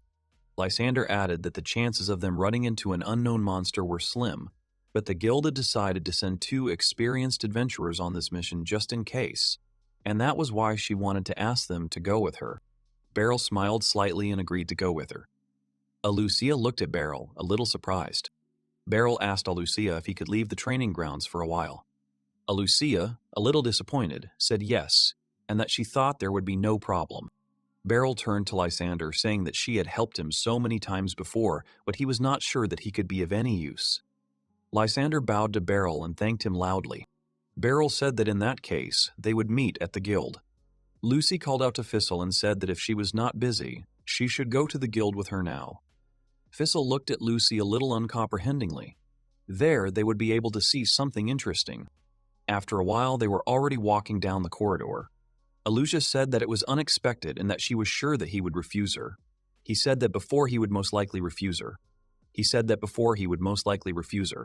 He scratched his head awkwardly and said that after she asked him to be an instructor, he had regained his confidence. He said it was all thanks to her. She covered her mouth awkwardly and asked him to be careful. Adventurers, individuals who are members of a guild and whose powers are not limited by national borders. Traveling the world on behalf of the guild is a dream job, with requests ranging from finding lost items to slaying monsters. Adventurers are divided into classes according to their strength and abilities, and the class determines how important quests they can take. Black, Ocean, Platinum, Gold, Silver, Bronze, and at the very bottom, White. The highest rank is Black. Its owner is able to protect an entire country. In the Kingdom of Leberis, there is such a person, and this is Shurna Lysander, the owner of the Black rank. 20 years ago, Beryl found her near the riverbank and decided to take her in. It seems that they were attacked by a monster, and she was the only one who survived. At first, she was very afraid of him, and she couldn't even remember her name. But one day, something happened. Lysander came out to Beryl on the street, and he squatted down and handed her a sword, asking if she wanted to try holding it or not. She said her name was Shurna. Beryl thought that she was no longer that scared little girl. But now she was a famous hero. Beryl wondered sharply whether he was really going to continue to allow her to pay for his accommodation. Landred was a platinum ranker, and it looked like he had reached great heights. It was very light outside, and the flag on top of the roof was fluttering in the wind. In a spacious office at the table sat a man with a beard. He closed his eyes and said that they were waiting for them. The man stood up and said that he was the guildmaster of the Leberis branch, Nidus. He then pointed to his assistant and said that his name was Mygan. Mygan introduced himself to the guest. Mygan looked at Beryl a little angrily and warily. Beryl looked away a little awkwardly and wondered why he was looking at him like that. Beryl and Lysander sat down opposite Nidus. Nidus said that he had heard about him from Shurna and Lucy, and he understood that Beryl was there to help them. Beryl said that was true, and that he hoped them Carol said that was true, and that he hoped he could do so. Nidus said that since even the commander of the magic division spoke so well of him, he would definitely be able to help them. His assistant sternly asked him to wait a little before making a decision. Mygan apologized for his words, and then said that even if Shurna and Lucy advised him, he was still against a stranger going into the dungeon. Lysander looked at the assistant a little angrily, and asked if he wanted to say that he didn't trust her teacher. Beryl didn't know what to do with herself in such a situation. The assistant said that the problem was different. Megan explained that he was worried that Beryl might be seriously injured or even end her life. The assistant continued that in their guild, the most important thing is trust, and if they allowed a civilian to enter the dungeon and he ended up dying there, then due to rumors, they would lose people's trust in their guild. Mygan turned to Beryl and said seriously that it was impolite of him to ask such a thing. But he was interested in whether he had experience fighting in dungeons. Beryl was slightly stunned by this question. Beryl looked down and said yes, and that he had been in one once. The girls looked at Beryl a little confused. The assistant kept looking at him and asked what had happened. Beryl said that without defeating any monsters, he ran to the exit and his confidence was gone. Lucy asked him what happened next. Beryl quietly said that he never went in there again and that he was scared. Lucy asked if he was a child. The assistant said with a slight grin that if it was as he said, then he was just a newbie, so Mygan wasn't sure if they should trust him with the lives of their people. Lysander glared at him, saying that a teacher was not someone who would die so easily. The assistant sternly told her that they would not find out here. Beryl had only one thing in mind, so that they would not quarrel over him. Lucy smirked and said she understood. She sat back on the couch and asked if that meant he just had to demonstrate at least platinum rank skill. Lucy turned her gaze to Beryl and asked what would happen if he was on the same level as a black rank, and if they would object more then. The assistant looked questioningly at Beryl, and Nidus said that everything was clear to him. Beryl and Lysander were brought out onto the field. Someone said loudly that this was a battle between the double blade of the dragon and the mysterious man. People around began to place bets and look for their places. Beryl was mentally angry at Lucy, remembering that she had said that he needed to fight Lysander so that they could learn about his power, and everyone had supported this idea. Lysander smiled and waved her sword, saying that no one would have thought she could fight him, and that her heart was pounding wildly. Beryl mentally begged her to stop it. Mygan, Nidus, and Lucy were sitting at a separate table. Thistle approached Lucy and said that she had brought her a drink. Lucy pointed to an empty chair and told her with a smile that she had saved a place for her. Thistle sat down and asked if that was what she meant when she said she would see something interesting. Lucy waved her hands and said that was it, then asked if she didn't like it. The assistant turned his attention to them. He asked seriously if she had expected this outcome from the start. Lucy put on an innocent face and asked how she was supposed to know. Nidus chuckled and said that Mygan would never defeat her. The assistant took a sip of his drink and said that he didn't mind because they just wanted to measure his strength. Beryl and Lysander took up fighting stances, and the assistant said that he was even interested in how he would fight against a black rank. The highest rank an adventurer can reach is Ocean. Those are the words he heard. The only one higher is Black. Those are the words he heard. Many people joined the guild with the hope of reaching it, but no one thought about reaching the black rank. Everyone who reached the rank of Ocean was incredibly happy. All this is because if you have a black rank, it means that you are no longer human. Beryl and Lysander stood opposite each other. Someone loudly asked if he was the only one who had bet on this guy. Others wondered how much they could win if he could win. The man who had bet on Beryl loudly asked him to win, and the others shut him up. Beryl clenched his teeth in displeasure and anger. He mentally asked them to shut up and let him concentrate. Compared to his other students, not to mention Kaluni, who is somewhere, or Alucia, who is too busy to come to training, Lysander is definitely on another level. She looked very menacing. Thistle said without much emotion that it was starting, and Lucy said with a grin that it was very exciting. Lysander jumped up and said that she was starting. Lysander suddenly charged at Beryl. She swung her sword and Beryl's eyes widened, thinking that she was quite fast. Lysander launched a punch, but Beryl managed to block it. She continued to attack him again and again without stopping, but Beryl skillfully dodged her attacks. Her sword passed right past his face, and Beryl watched warily as it happened. After Lysander turned around and swung her sword again, but Beryl dodged it by crouching down. Beryl began to analyze her posture, but then frowned and clearly mentally said no to himself. Lysander swung her sword with a very menacing look. Their fight continued, and Beryl skillfully blocked and dodged her attacks. After that, he grunted and thought warily about how her attacks were not stopping. Beryl dropped to the ground again, dodging another attack. Lucy watched the fight with a smirk and said that Lysander was very fierce, basically as always. Nidus crossed his arms and said that it looked like it would be a tough sparring match for him. Assistant Mygan thought with a stern look that Lysander-san was not a simple dual sword fighter. A few years ago, a dragon appeared from the western side of Liberia, but the knights were too far away, so they had no choice but to announce an emergency mission to destroy the dragon. But they didn't know then that this dragon had the ability to self-heal. His wounds healed very quickly. It was a new kind of monster that they later classified as an immortal dragon. All available ocean rank adventurers had failed to destroy it, and they believed that at this rate it would wreak havoc on the city. Cherna Lysander was a platinum rank at the time, but she was the one who was able to defeat this dragon. The girl cut through the dragon's flesh very quickly. With incredible speed, she dealt blow after blow, and the dragon simply did not have time to recover and over time weakened from loss of blood. Lysander's greatest weapon was her incredible endurance. She looked very stern and menacing. In place of her damaged sword, twin blades were forged from the claw of an immortal dragon, called the Twin Dragons. Meanwhile, the fight continued.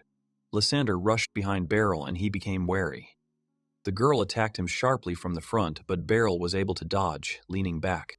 He got into a fighting stance, thinking that her attack speed was continuing to increase, and he had no way to attack back, and the only thing he could do was defend against her attacks. The assistant watched the fight silently and with a serious look. But afterward, he asked Lucy if she thought Lysander was holding back. Lucy said she was giving it her all. Thistle agreed with her. Lucy looked at Megan with a smirk and asked him if he thought that Lysander was hiding something from her teacher or that she wanted to lose to him on purpose. Megan briefly replied that he didn't think so. Lysander pushed off the ground, and the spectators asked if they should stop them. They were told that they couldn't, but the old man could hold on by himself. Barl blocked Lysander's attack again, gritting his teeth as he did so. Lysander thought that the teacher was truly an incredible person, and that it had been a long time since someone could withstand her attacks. She struck again, but Barl was able to block it as well. Lysander silently asked Barl not to fall and lose to her. Barl sank a little closer to the ground. Lysander swung her sword again with a very menacing and frightening look, thinking that she just wanted Barl to surpass her.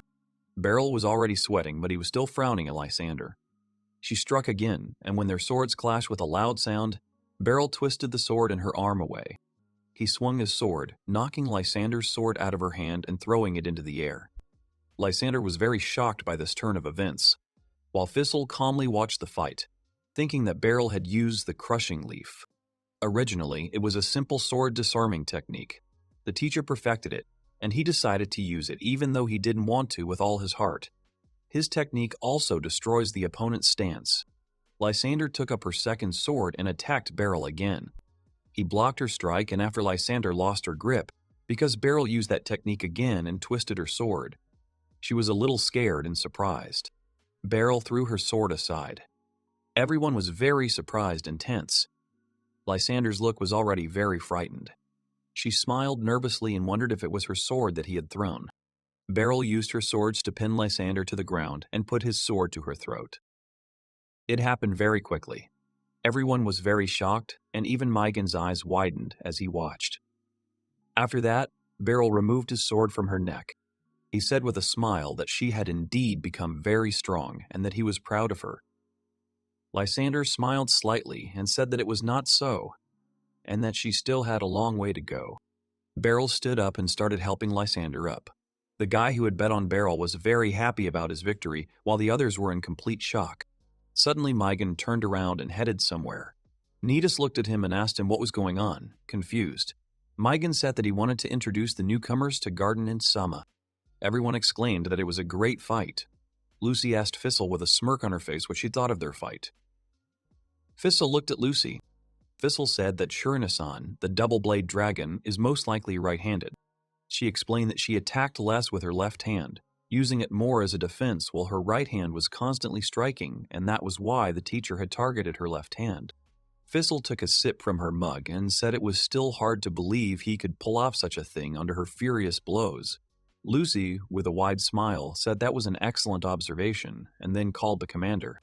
Lucy went up to Barl and asked him why he had done all this, and if it was just for fun. Barl chuckled, shaking the dust off his clothes. Lucy pouted and crossed her arms, saying it was because she hated it. Thistle looked at Lucy and asked if she really hated the teacher. Lucy said that was not true. She narrowed her eyes a little and said that all those who had achieved such mastery should match it. She said that after their battle, they talked for a while. Lucy started to remember their conversation. Lucy said that he was really incredible since he could resist her magic with a normal sword. But Barl didn't agree with her. Without turning to her, he said that if she had really wanted to take his life, he would not have been able to save Thistle. Remembering this conversation, Lucy told Thistle that he was not talking about victory or defeat, as if he was holding himself back, as if he was thinking that he had achieved nothing. Lucy held her mug in front of her and frowned as she said that it was just a waste of time to let a master like him idle. She added that he might have spread his name as an instructor in Liberia. But that wouldn't be enough because there were bound to be people somewhere who would need his abilities.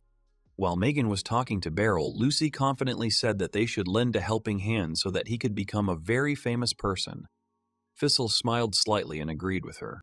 Suddenly, Thistle's gaze became very angry, and she asked Lucy to remind her what she had said earlier about them making her a hostage, then asked what she meant. Lucy became a little scared and wary. After some time, Barl was brought to some door. Megan looked at him and said that they should go there. There were 3 people in the room, 2 young guys and a little girl. They looked confidently at Barl, but he showed no emotion. A wave of dust and wind swept across the land, causing all the trees to sway. The cause of this wind was a magical animal with the head of a bird and the body of a horse, complete with wings. Meanwhile, Beryl sat with the adventurers inside the carriage, listening to the young adventurers. Then one of them, surprised, asked his friend about Landred Dano becoming a dojo master. That same master sneezed in his own home. One of the adventurers said they were surprised when he decided to retire. They now understood the reason for it.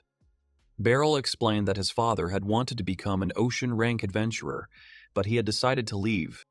Then the adventurer suggested they visit him, since he'd taught them all before. Beryl awkwardly replied that they could and that his father would be glad, though in his mind he was imagining his father kicking him out of the house. Beryl was surprised that they all quickly found common ground. Beryl recalled his first encounter with the adventurers. Shurna pointed to the young adventurers, saying they would be going into the dungeon with Beryl. The adventurer confidently introduced himself to Beryl, saying his name was Porta, a bronze-ranked adventurer and the leader of his group. The short-haired girl standing next to Porta, very nervously and stuttering from excitement, introduced herself, saying that her name was Nidley, and she also had a bronze rank like Porta. The third adventurer wore a black hooded cloak and a mask. He also had dark circles under his eyes. He introduced himself by saying his name was Solikats, and that he was a silver-ranked adventurer. Porta approached Shurna and Beryl, asking them to shake his hand. Nidley joined him. Shurna shook everyone's hand without saying anything. Porta spoke admiringly to Beryl about his fight with Shurna, to which Beryl awkwardly thanked him. Migan placed a map on the table and told everyone he wanted to talk about an unidentified monster. He calmly stated that the dungeon they were entering today was one of the places it could inhabit, warning them not to be reckless as their lives were the most valuable thing. Everyone nodded in agreement, and Sarana asked him where the dungeon was. Migan replied that it was in Azaramia, Greenwatch Cave. Shirena, Beryl, and the other adventurers arrived in the forest. Shurna immediately told everyone that she and Beryl would be walking behind, so they could keep an eye on the adventurers from behind. Shurna said they would have to go through various difficulties themselves, and they would help them if necessary. Beryl considered the possibility that they might encounter an unidentified monster here. He was different from his past self, he thought. He wouldn't turn his back on monsters and run away anymore. He had to protect these guys now. The three adventurers walked deeper into the cave ahead, and behind them walked Beryl and Shurna. At one point, Beryl slipped and nearly fell, but managed to land on the ground and regain his balance. Shurna approached him, asking if he was okay. Porta advised him to slow down a bit. Beryl apologized to everyone. After this, Porta turned to Solikats, making his intention clear with a glance. Solikats raised his left hand, which held a shining gold ring, and said that all was well and that no one was nearby. Seeing the ring on Solikats' hand, Beryl asked about it. Shurna then told him that the Ring of Gathering was a magical instrument that emitted light when living beings gathered together.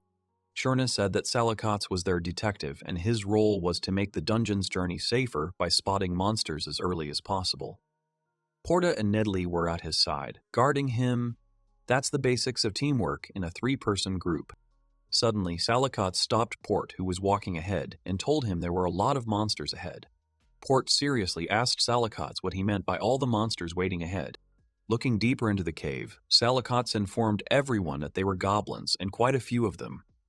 Watching the goblins through the rocks, Beryl asked everyone to take a closer look, as the goblins were doing something there.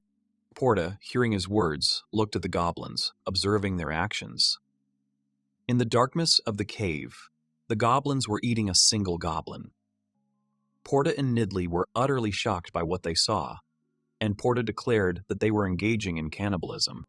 And then Porta asked Shurna what they would do, or whether they would simply take a different path. Shurna denied it and said they needed to destroy them all. Porta then looked at Shurna, noticing her actions. Shurna pulled a small knife from the studs of the belt she wore on her hip and turned to Solikats, suggesting they do everything as usual.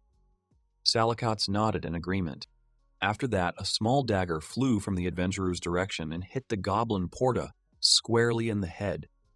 Nidley and Solikats were already attacking them. Porta loudly announced that one was ready. Solikats pointed to the other goblin and declared him his target. Meanwhile, Shurna and Beryl stood by watching the boys. Shurna told Beryl that she understood his feelings, but the boys had to cope on their own. Beryl, biting his hands and worried, replied that he knew. Then, calming down a bit, I thought to myself that the young adventurers were working very well as a team. Porta was drawing all the enemies towards him, and Nidley was supporting him. One of the goblins grabbed Nidley by the arms. She was startled by the unexpected grip. The goblin then swung, preparing to strike. But at that moment, Salikotz appeared behind the goblin and with one swift movement, obliterated him. Beryl, watching their battle, thought Salikotz was protecting them from the shadows. After all, Salikotz was a silver-ranked warrior, so he could assess the situation better than they could. A goblin appeared behind Salikotz, holding a long, sharp stick. Noticing the goblin, Shurna began swinging her longsword with a rope, aiming directly at him. Shurna twirled her rope and abruptly threw her sword at the goblin. The goblin, wounded, fell to the ground, dead. Shurna said the goblins were quite cunning and warned everyone to be extremely cautious. After the battle, Nidley asked Shurna what had happened. Shurna replied that the goblins had resorted to cannibalism due to their hunger. Shurna and Porta stood over the goblin's dead body, examining it. The others stood further away, surveying the area. Then Shurna turned to Porta, asking his opinion on goblin cannibalism. Porta told Shurna that there were quite a lot of goblins here, and asked if the goblins were starving. Why didn't they leave the cave? Porta answered his own question by saying that the goblins were afraid of something. Shurna asked what they were afraid of. Porta replied that perhaps a monster had appeared near the dungeon and started killing goblins. Beryl mused that Porta had reached this conclusion simply by observing the goblins. Shurna suggested that everyone end their investigations and report back to the guild. Shurna said the guys had done a great job and praised Porta, saying he had good judgment and made sound decisions, which were excellent qualities for a leader. Beryl responded that they had excellent teamwork. Beryl added that, among other things, they killed the monsters without hesitation because if they hesitated, one of them could have been hurt. Suddenly, Nidley, noticing a wound on Porta's arm, called out to him loudly and worriedly said he had hurt his hand. Porta looked at his wound, raising his hand, and told Nidley not to worry. It was just a scratch. But Nidley still desperately denied it, saying that was no way to treat a wound, and asked for his hand. Porta apologized briefly to Nidley and said she always helped him. Nidley sheepishly said everything was fine, adding that she was the one who always needed his help. Beryl sat nearby watching Porta and Nidley. Salikotz said they always acted like this. Beryl was surprised, saying he hadn't mentioned it yet. Then Beryl asked if Porta and Nidley were really in love. He replied that they simply couldn't tell each other. From behind them, Shurna called out to them, drawing their attention. Salikotz immediately apologized, saying he wouldn't talk about it again. Shurna sat down next to them and sheepishly replied that she, too, wanted to listen in on their conversation. Salikotz continued, saying that adventurers have a saying, "A dungeon crawl is a boy's first step toward becoming a man." Salikotz recalled yesterday. Back then, Porta had said that they were now only weaklings, but he wanted to change that. Beryl smiled and said those were very kind words. Shurna suggested they help Porta and Nidley get closer. Salikotz replied that he wasn't sure since it all depended on Porta himself. Shurna cursed him, saying what a stupid guy Porta was. Salikotz told her that she surprised him and that he didn't think she was interested in such topics. Shurna asked Salikotz why he thought that. Porta and Nidley sat watching them, asking when Salikotz had become so close to them. Shurna, standing in the middle, seemed lost in thought. Noticing this, Porta asked if something had happened. She replied in the negative. Then she informed everyone that they were heading for the exit and warned that the most important thing was to remain vigilant.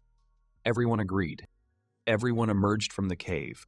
Salikotz used his ring and reported that all seemed quiet. Nidley, looking through binoculars, said she also didn't see any monsters nearby. Porta suggested that everyone get out of the forest. As they were leaving the cave, a sound was heard from the trees.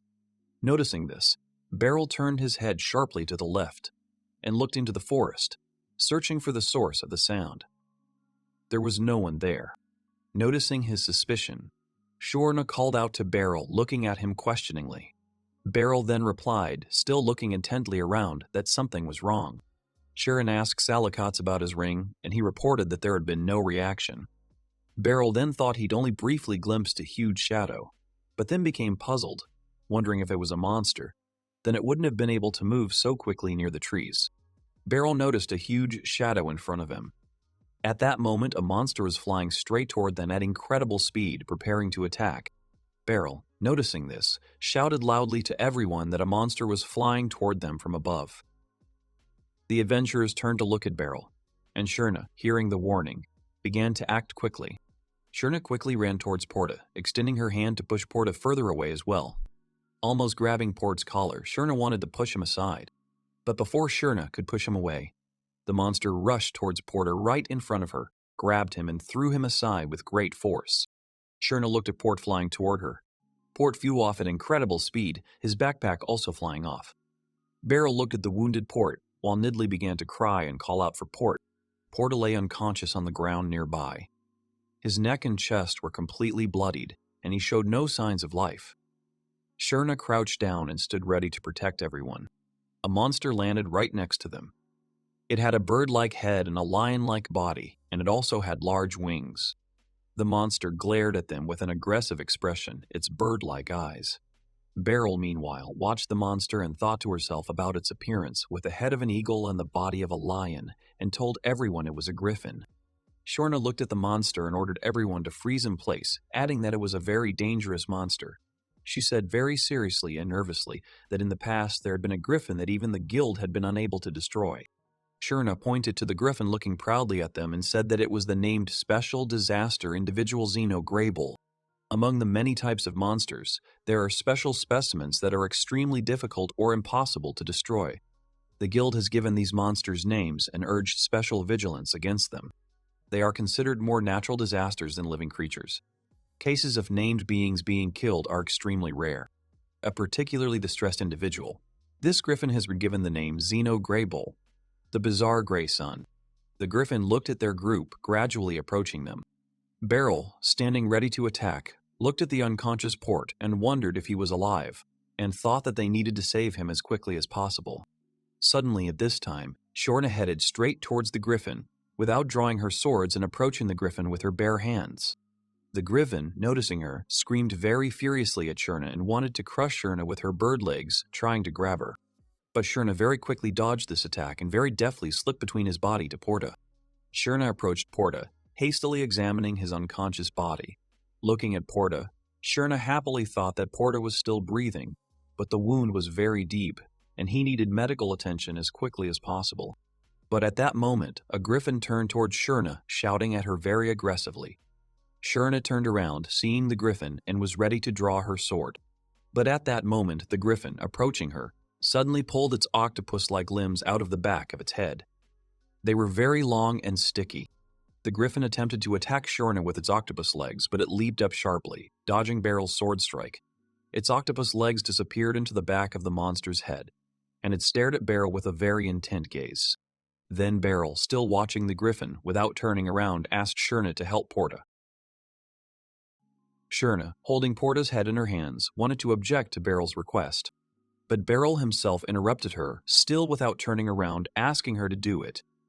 Shurna first looked at Beryl nervously, unsure of what to say, then lowered his head, realizing the situation. Shurna slung the unconscious Port onto her back and dragged him back to the boys. Calling for Nidley and Salikats, she ordered them to follow her quickly. Carrying Port on her back and realizing the situation, she cursed slightly. Meanwhile, Beryl drew his sword and prepared to attack the griffin. The griffin flew straight at him, screaming at the top of its lungs. Suddenly, the griffin's entire body and wings sparked with flame, creating some kind of magical light. Beryl looked at the griffin's body in confusion, bracing himself for any attack, and the griffin attacked him with its magical flame. Beryl stood motionless, ready to take the blow. And a fiery blaze swept through the entire forest, creating a massive explosion that caused all the trees to fall. Beryl recalled Lucy's words, saying that some monsters possess magical powers, though humans with mana are very rare. But not all monsters can use magic.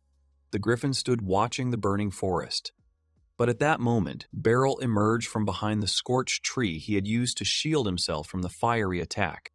The griffin noticed him just as Beryl chopped down a tree in front of him and was racing straight toward him. Beryl grew angry, thinking he'd had enough, and aimed straight for the griffin's neck. Beryl's sword had almost reached the griffin's neck when suddenly the griffin's neck caught fire, blinding Beryl with a bright light. After the griffin's body glowed, Beryl looked in shock at her sword, which was half burnt and melted, making a cracking sound. The griffin then continued to attack him with its foot.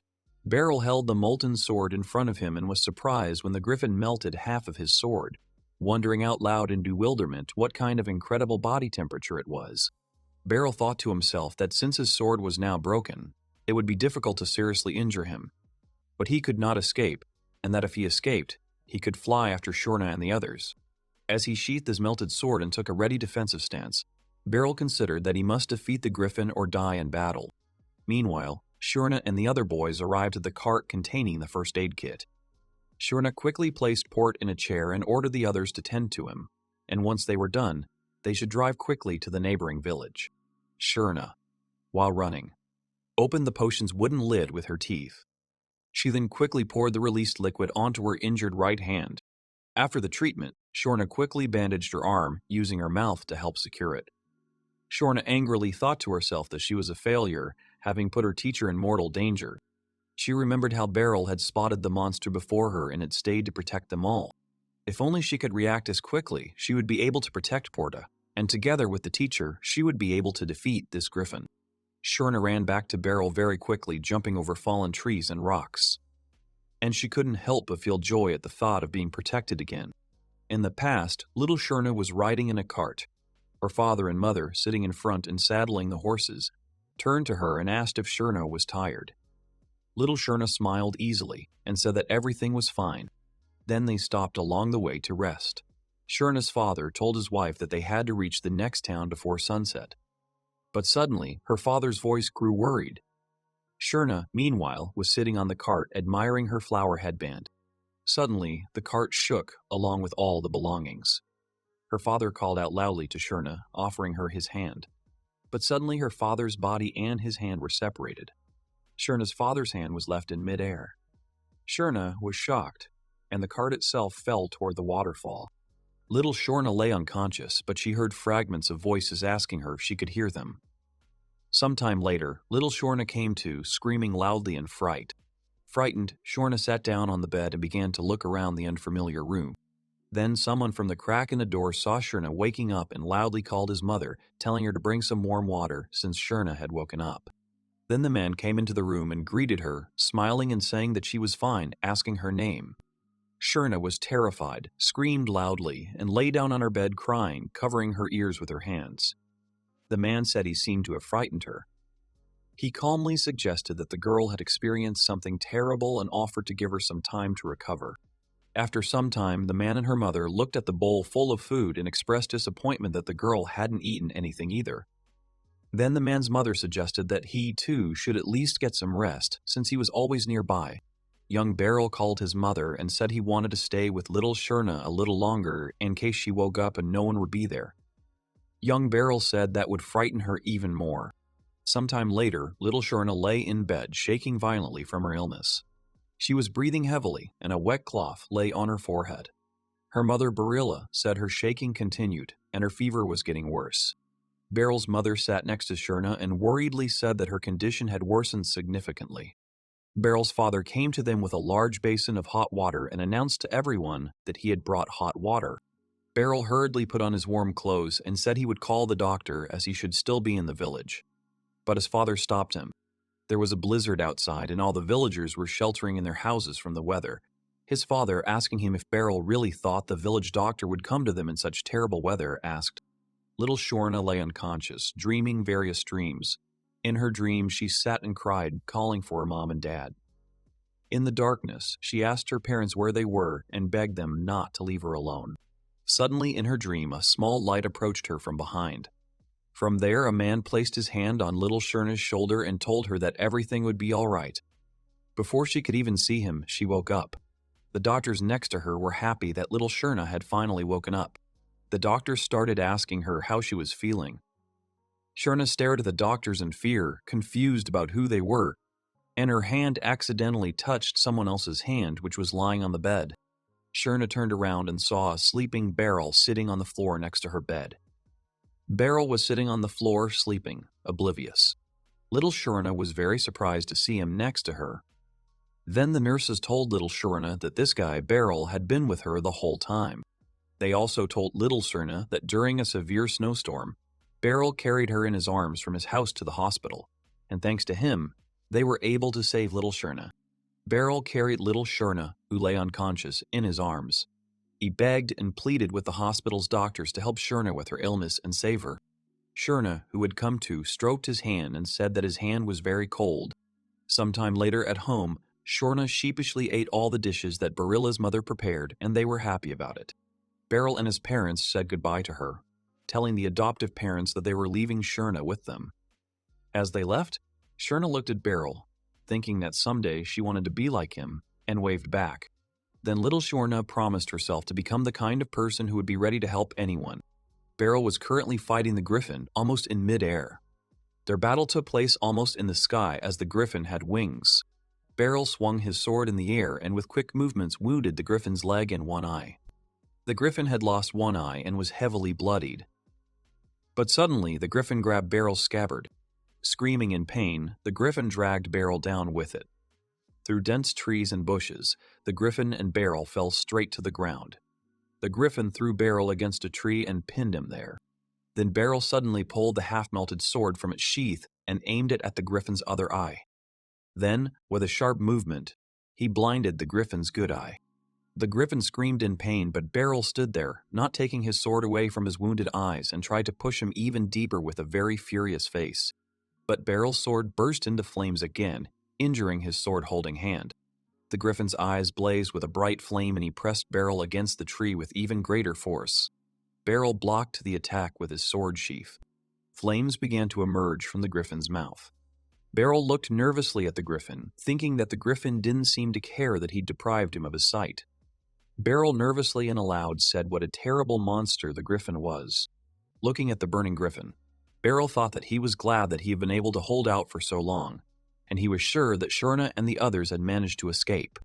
Beryl held on with all his might, not giving in to the griffin, thinking that even someone like him could hold out until this moment. By this time, Shurna had already come running to them, calling for her teacher, Beryl. Beryl, hearing her voice, looked at her. Beryl called her name in warning. But at that moment, right before Shurna's eyes, the griffin emitted a blazing flame from its mouth and pointed it straight at Beryl.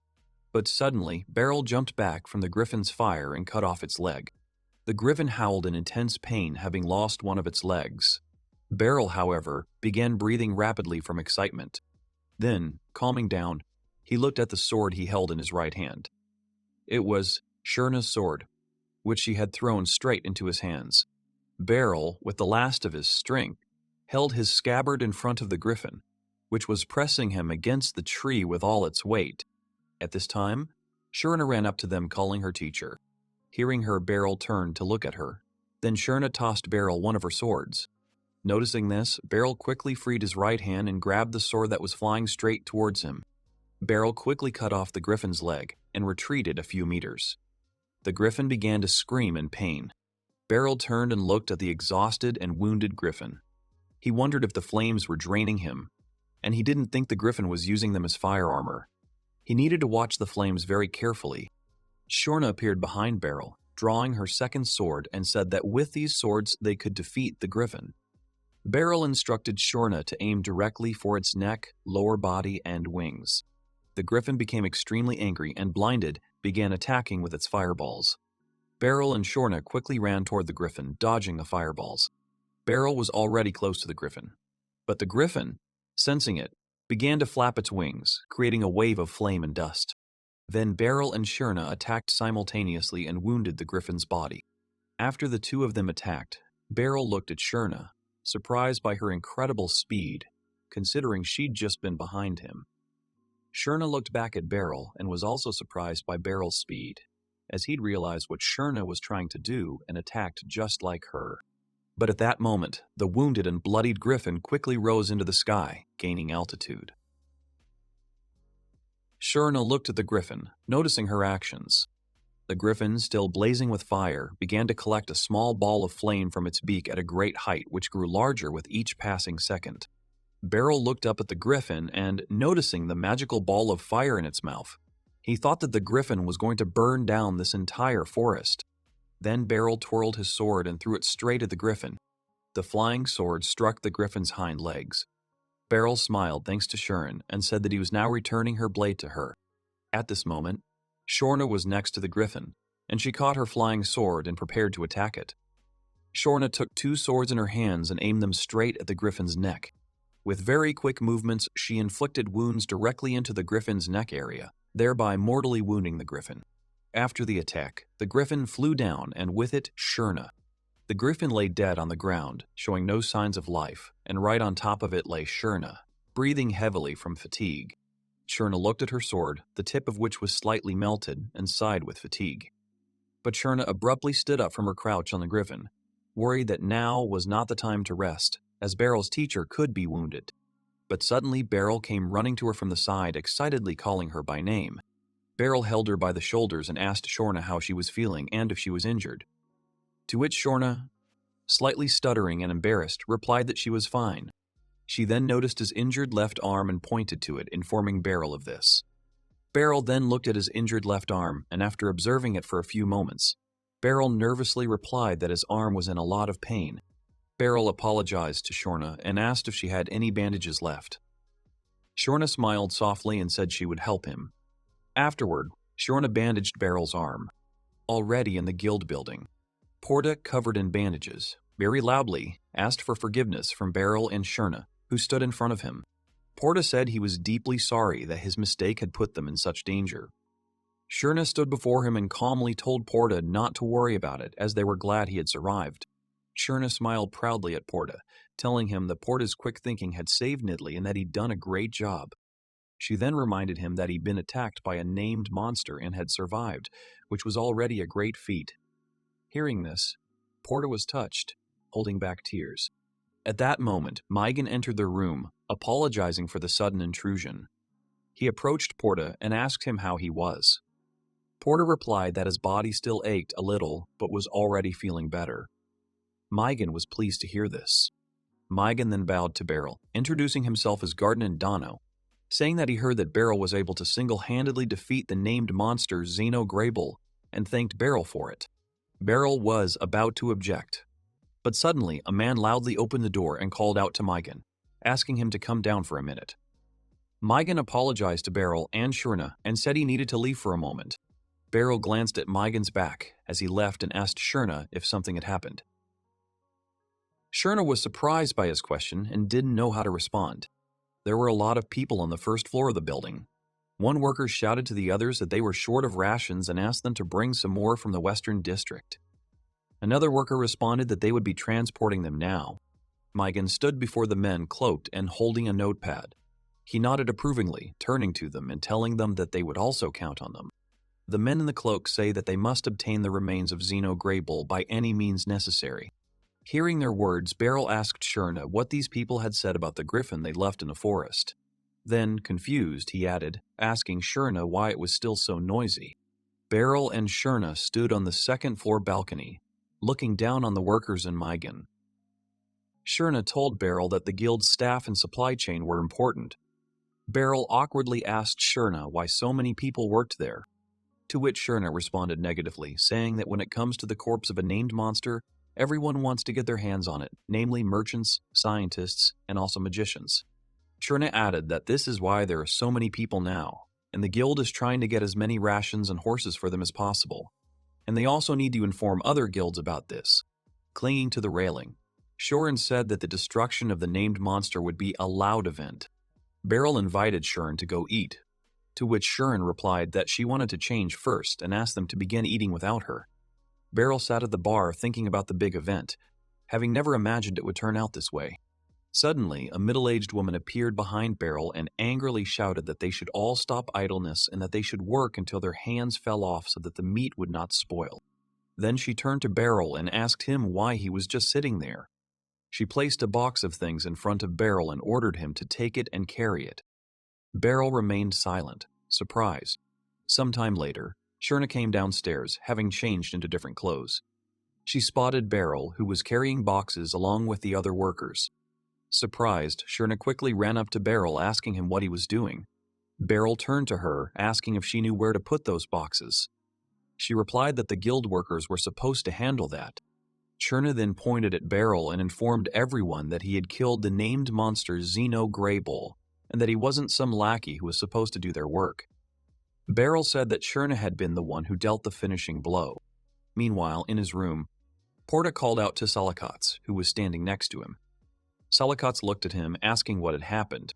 Then Porta mentioned Landred Dono, saying he always let others take credit for his accomplishments, so he'd never be able to reach ocean rank. Salikotz responded that he'd heard the same thing. Then Porta called Beryl by name and said that he looked so much like Landred Dono.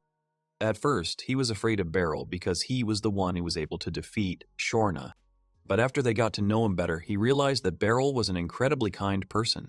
Porta recalled saying that when he was about to shake Beryl's hand, he saw his palm. At that moment, Porta wondered what kind of grueling training Beryl had gone through to get his palms like that. But he was scared and didn't ask. Porta confidently admitted that his original goal was fame and achievement, and he was such a naive person. Then Salikotz, having listened to all his words, jokingly told him that he would then take all of Porta's achievements for himself. Porta then cursed him and told him that he was already a silver rank. Meanwhile, Shurna and Beryl were eating lunch, seated at the table. No one sat near them, running errands. Beryl awkwardly asked Shurna if it was okay for just the two of them to be relaxing there. Shurna replied that they had only recently finished their work and mentioned to Beryl that he was their guest. After this conversation, Beryl asked Shurna about her life and how things had gone, meaning after she left the dojo. Shurna replied that she had had a good life and that her adoptive parents had raised her wonderfully. Beryl was happy for her. Then Shurna suddenly became depressed, asking Beryl for forgiveness and saying that she should have visited them all at the dojo a long time ago. Shurna nervously held her head, saying that 20 years had already passed and how long ago that all was. Then Beryl replied that she had been busy after all, to which Shurna replied that that didn't mean she couldn't find some free time. Shurna covered her face with her hands and cursed, saying she was being selfish. Then Beryl calmly asked her if it really mattered now. Beryl smiled lightly and said that just seeing Shurna standing confidently on her own 2 feet made him a truly happy man. Beryl continued by saying that she shouldn't dwell on them and should instead help other people. But if she still wants to, she can come to the dojo at any time, and his father and mother will be very happy to see Shurna. Shurna listened to these words and suddenly burst into tears, covering her face with her hand. Beryl looked at Shurna questioningly, to which Shurna wiped away her tears and pouted, saying that she was fine. Then they laughed together. Maigen looked from the side at Beryl and Shurna, who was pouring Beryl a drink, and thought to himself that they were like father and daughter. In a workshop, a blacksmith was hammering a newly made sword, shaping it. He took the red-hot sword and dipped it in water without turning around. He told a newcomer that it had been a while since they'd seen each other, calling Shurna by name. The guest who arrived was Shurna, who wanted to ask the blacksmith Balder for a favor. Meanwhile, Alucia was sulking at Beryl, clearly showing it. Beryl looked at her expression and nervously wondered what she was angry about. Then Alucia called out to him, to which Beryl responded awkwardly. Alucia asked him about his arm. Beryl calmly replied that it was much better, that he thought it wouldn't stop him from training knights, and that the potions created by the magic division were truly incredible. Alucia was pleased. She then asked about what she'd also heard, that there were others wounded. Beryl agreed and said that the wounded were the newcomer and Shurna. Alucia was very surprised to hear Shurna's name. Beryl calmly replied that Shurna had been slightly scratched, but Shurna told him it was nothing. Beryl added that the newcomer had been hit pretty hard, but fortunately he was still alive. Then Alucia told Beryl seriously that she wasn't exactly worried about Shurna. Then, with a weary sigh, she added that, after all, Shurna was a stubborn girl. Beryl looked at Alucia with a slight smile and remembered how they had been like cat and dog when they first met. Alucia said with displeasure that she was sure it was all because of Xeno Greybull, as he was the swordsman's worst opponent, and if it weren't for him, Beryl wouldn't have been hurt. Beryl thought she was angry because he was injured. Sometime later, they arrived at the training ground. Evans Jin stood in the center of the arena holding his wooden sword, loudly proclaiming that this was their 4th duel. His opponent was Kaluni Kuluziel. Then they began their battle. Kaluni was the first to immediately run at her, striking with a wooden sword. but Evans defended himself with his sword, not giving her the opportunity to strike him. Clooney's quick strikes made Evans a little nervous and sweaty as he defended himself. The fighters standing on the sidelines watched their fight and commented, saying Evans was simply incredible. Then they watched Clooney and spoke with admiration about how, with such a small body, she possessed such incredible strength. If someone fought Clooney in close combat, her opponent would not be able to strike back. During the fight, Evans thought that if Clooney hit him even once, he would lose. Clooney increasingly attacked Evans. Evans at one point stepped back a little, defending himself from Clooney's blow and dodging. He was able to touch Clooney's waist with his wooden sword, thereby winning the duel. All the fighters watching the fight declared their match over. Evans raised his hands in victory and rejoiced, saying he had won again and become a 3-time champion, and told her she still had a long way to go. Evans then calmed down and asked Clooney if her side was okay. Clooney, in her anger, began doing one-armed push-ups and calmly told Evans that she was fine. All the other fighters looked at Clooney joyfully, saying that she was still as energetic as always, and they held her up as an example, saying that they too should give it their all. Hearing the words of the fighters, one young man with dark skin and light hair looked at Clooney with interest during training. Afterwards, Barl came onto the court, addressing Clooney and praising her, saying she'd done a good job today. Clooney happily thanked him for coaching her today. Then Barl looked at Clooney and noticed something different about her. He asked Clooney if she was okay. Clooney replied with a smile that she was fine, but that her stomach was a little sore. But Barl told her that wasn't what he meant. He thought something had happened to Clooney. Clooney abruptly stopped doing push-ups and froze, saying nothing. All the fighters, overhearing their conversation, began whispering, asking each other if it was true that Clooney was feeling ill. Hearing the fighters' conversation, the dark-skinned youth, like everyone else, looked at Clooney. Then, unable to withstand the pressure, Clooney quickly ran away from the training grounds. Barl watched her back, confused, while all the fighters began to say that Clooney had fled too quickly. Some time later, Clooney and Barl were sitting on the steps of a building. Barl asked Clooney if her ill health was due to her inability to win against anyone lately. Clooney, dejected, responded with an affirmative. Then Clooney began to express her frustration, saying that she hadn't been bothered by it at first, but had recently become saddened by it. Barl didn't know how to respond and simply listened to Clooney. Barl then asked Clooney why she always lost. Clooney quickly replied that it was probably due to a lack of preparation. Then, from her own answer, Clooney became a little upset, saying that most likely everyone was simply accustomed to her fighting style, and that was her opinion. Clooney looked forward sadly and said that her style was quite simple, and she stayed close to her opponent and waited for the right moment to strike. She then added that, however, if the enemy manages to keep his distance, then due to her small stature, she is not able to reach him with her sword. And when this happens to Clooney, she sees no way to win. After listening to his sad words, Barl said he understood, and in his mind he wondered how Clooney realized her weakness in this way. Then, after a brief silence, Barl looked up and, with a slight smile, told Clooney that she should imagine herself in the enemy's shoes. Clooney was immediately inspired by Barl's advice and looked at him hopefully. Barl continued, saying that Clooney was extremely powerful at close range, so countermeasures were necessary, as every knight knew her style. Understanding his meaning, Clooney became greatly inspired and looked at him with sparkling eyes. Then Barl reminded her that this didn't mean she had to lose again and again, because in a real fight, losing meant death. Clooney resolutely asked Barl what she needed to do to surpass her enemy, to which Barl smiled softly and looked at her in agreement. Then Barl stood up and asked Clooney if she would like to go for a walk with him. Sometime later, Barl led her to a small house and, pointing to it, said it was the very same forge. Clooney stared at the house in surprise, asking about this place. Then Barl asked Clooney in surprise whether she had already been there. Barl told Clooney that he had damaged his sword and Shurna had directed him to this place, remembering how Shurna had suggested that he come to this blacksmith at any time. Clooney laughed excitedly and nudged Barl in the back, asking him to hurry inside. Barl was surprised and, without saying anything, walked forward. Entering the blacksmith's shop, Barl examined his workshop. Various swords of varying sizes and colors hung on the wall. Looking at the swords, Barl marveled at how many there were. At this time, a loud voice of a salesman was heard near the checkout asking the customer about what he said. Beryl paid attention to this, watching them. The merchant asked the customer again, explaining that he needed dragon scales for his wife's medicine and didn't have the money to send the guild a request. The customer agreed, saying he wanted to ask him for a sword so he could go after the dragon himself.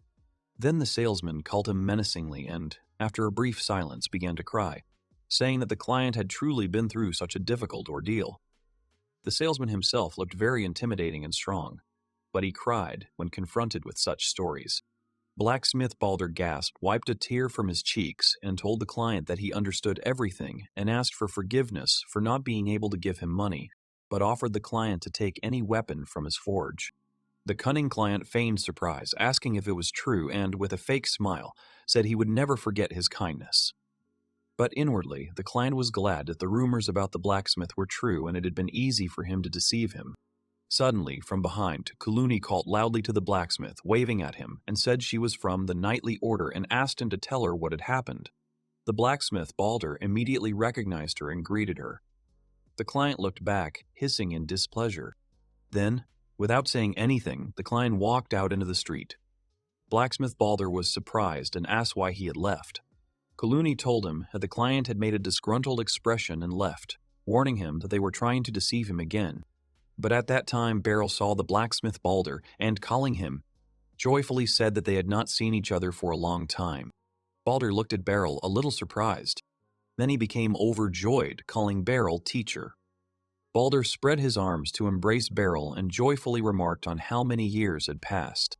He also couldn't believe that Beryl had actually come to their kingdom. Balder trained at the dojo with Kuluni and Fissel. He came to the dojo with a somewhat strange purpose. Balder then told Beryl that in order to forge good swords, Balder had to know how to be a swordmaster. Balder didn't care that he was training alongside the children. Beryl still remembered the time Balder swung his practice sword alongside the other students. Kuluni warned Balder that the cunning client simply wanted to get one of his swords for free and then sell it elsewhere. Balder, after listening to Kuluni, told her he understood everything. Balder smiled, asking what it all meant. The client had lied about his sick wife, and he was glad that everything had worked out well. Kuluni agreed with him, and Beryl looked at Balder, thinking that he had always been a very honest man. Then Beryl looked around the room, examining the various swords and complimenting Balder, saying there were many good swords here. Balder was delighted by this. At this point, a long sword caught Beryl's attention. Looking at the familiar sword, Beryl asked Balder what it was as Wyandr. Balder looked at Beryl, asking if he wanted to exchange his sword. Beryl denied this, wondering out loud if this sword would suit Kuluni. Balder then expressed surprise, asking him if he wanted to find her a new weapon. Beryl agreed. Beryl explained that they needed to compensate for Kuluni's lack of height with a longer weapon, and although Kuluni was used to fighting with a one-handed sword, Beryl was confident that Kuluni could handle a two-handed one. Kuluni nervously asked Beryl if the sword's length meant she wouldn't be able to fight normally. Beryl smiled, telling her not to worry, as he thought he'd found the perfect sword for her. Kuzni Balder also thought for a bit and said that with Kuluni's power, she could do it. But then he thought about the fact that she would have to switch from one-handed to two-handed. Then Beryl suggested everyone just give it a try. Kuluni agreed, and Balder became intrigued. With the sword now on Kuluni's belt, Beryl is out of her strike range.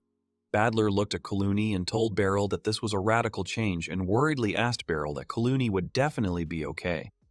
To which Beryl agreed. Beryl added that Kuluni had to make her own choice, but he was confident that Kuluni would come to the right decision. Although Beryl understood that choosing a new path in life was very scary, looking at Kuluni holding the sword, Beryl said that now Kuluni just had to think about how it would help her. Kuluni held the new longsword in front of her and was a little excited by the new sensation. Now the place where Beryl stands is within her reach. Suddenly, Kuluni raised her sword sharply and called out to Beryl. Badler warned her to be careful and not swing it. Then Kuluni said excitedly that she felt something but did not yet fully understand it. Everything became clear to Beryl. Then Kuluni told Balder that she would buy the sword. Balder gave his consent and said that he should finalize it. Then Balder said he still had some business with Beryl. Beryl looked at him in surprise. Balder, surprised, asked Beryl if he'd forgotten why they'd come here. Then Balder said that Shurna had come to him the other day and she had told him their story. Shirona began by saying that Beryl refused to acknowledge his merits in killing the named monster, and she also complained to Balder that Beryl also refused the reward. Balder placed a bag of things in front of Beryl and said that this was why Shirona had left it to him. He showed the paw of the named monster Xenograble. Pointing to the paw, Balder said that using it, he would make a sword for Beryl. Shirna's battered sword returned to its normal form in a second, removing all the scratches. Beryl was surprised. He said all the scratches on the blade had disappeared. Shirna replied that the sword was crafted from the fang of an immortal dragon and had been enchanted with regeneration so it could instantly heal most of its damage. Shirna favored weapons that possessed monster abilities. She wondered what kind of sword Xenograble would make. At this point, Balder asked for Kaluni's hand. Kaluni shook his hand, and they began testing each other's strength. Beryl stood in the background, covering his face with his hands. Feeling the strength of her hands, Balder saw a bowl in front of him and told her that she had become even stronger, to which Kaluni laughed contentedly in response. Pointing to the bottom of the sword, Balder warned her that she had small hands, so she needed to be careful when holding the sword. Balder also said that based on the length of her arms, the blade's guard should be shortened a bit, and he would also try to lengthen the ricasso. Noticing Balder, he asked Kaluni if her side hurt. Kaluni responded affirmatively, adding that she had sustained the injury from today's training. Beryl was surprised when he asked Balder that he could even notice this. Balder is able to see a person's hidden abilities through a handshake, and he can also evaluate a sword through this. After calculating the cost, Balder gave Kaluni a price list, saying it would be about that. Kaluni looked at the paper and was surprised at how cheap everything was. Then Balder explained, saying that everything was just a prototype, and he needed time to make such blades much better. Balder approached Kaluni, telling her she could simply assume he was giving her a test sample. Kaluni thanked him. Looking at the price list, Beryl thought it wasn't cheap. Balder advised Kaluni to practice with the sword a bit and let him know if anything needed adjusting. Kaluni nodded in agreement. Balder then turned to Beryl, asking him if he would accept Xenograble's sword. Balder added, telling him not to worry about money, since Shirna had already paid him for the work. Balder stood proudly saying that this was the first time he would create a sword from a named monster. But suddenly Beryl stalked him, asking for forgiveness and saying that he could not accept it. Balder was very surprised, asking why and saying that it was an excellent offer. But Beryl responded by telling him that Shirna was the one who killed the monster, so he couldn't accept it. Balder yelled at him that he didn't care. Balder then held Beryl by the shoulders, crying, begging him to let him create the sword. Balder admitted that he thinks about him often. In the past, Balder had seen Beryl professionally chop hay in half with a regular blade. Then one day, Balder looked at Beryl's blade. He was surprised that it was an ordinary, cheap blade. He couldn't believe it.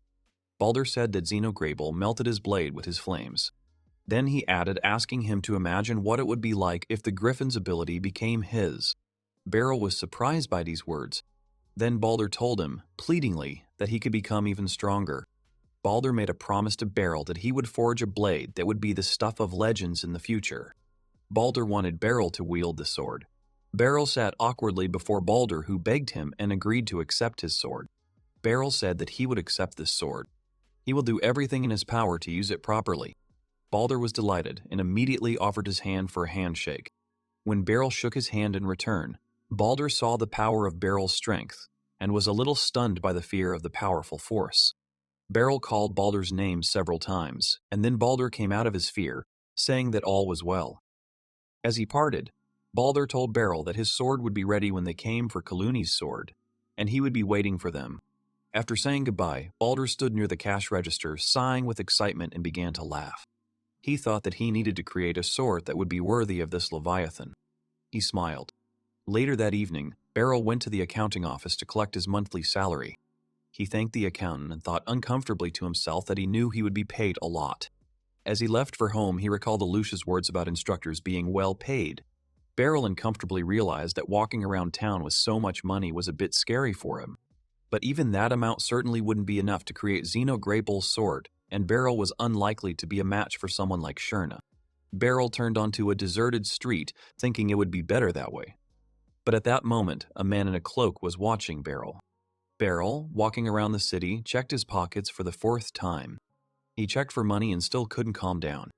At this time, taking advantage of his excitement, The man in the cloak quickly ran up to Beryl and stole his large sum of money.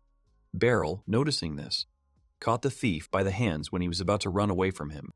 The thief looked at him very fiercely. Holding his hand, Beryl looked at the man and thought he was a pickpocket.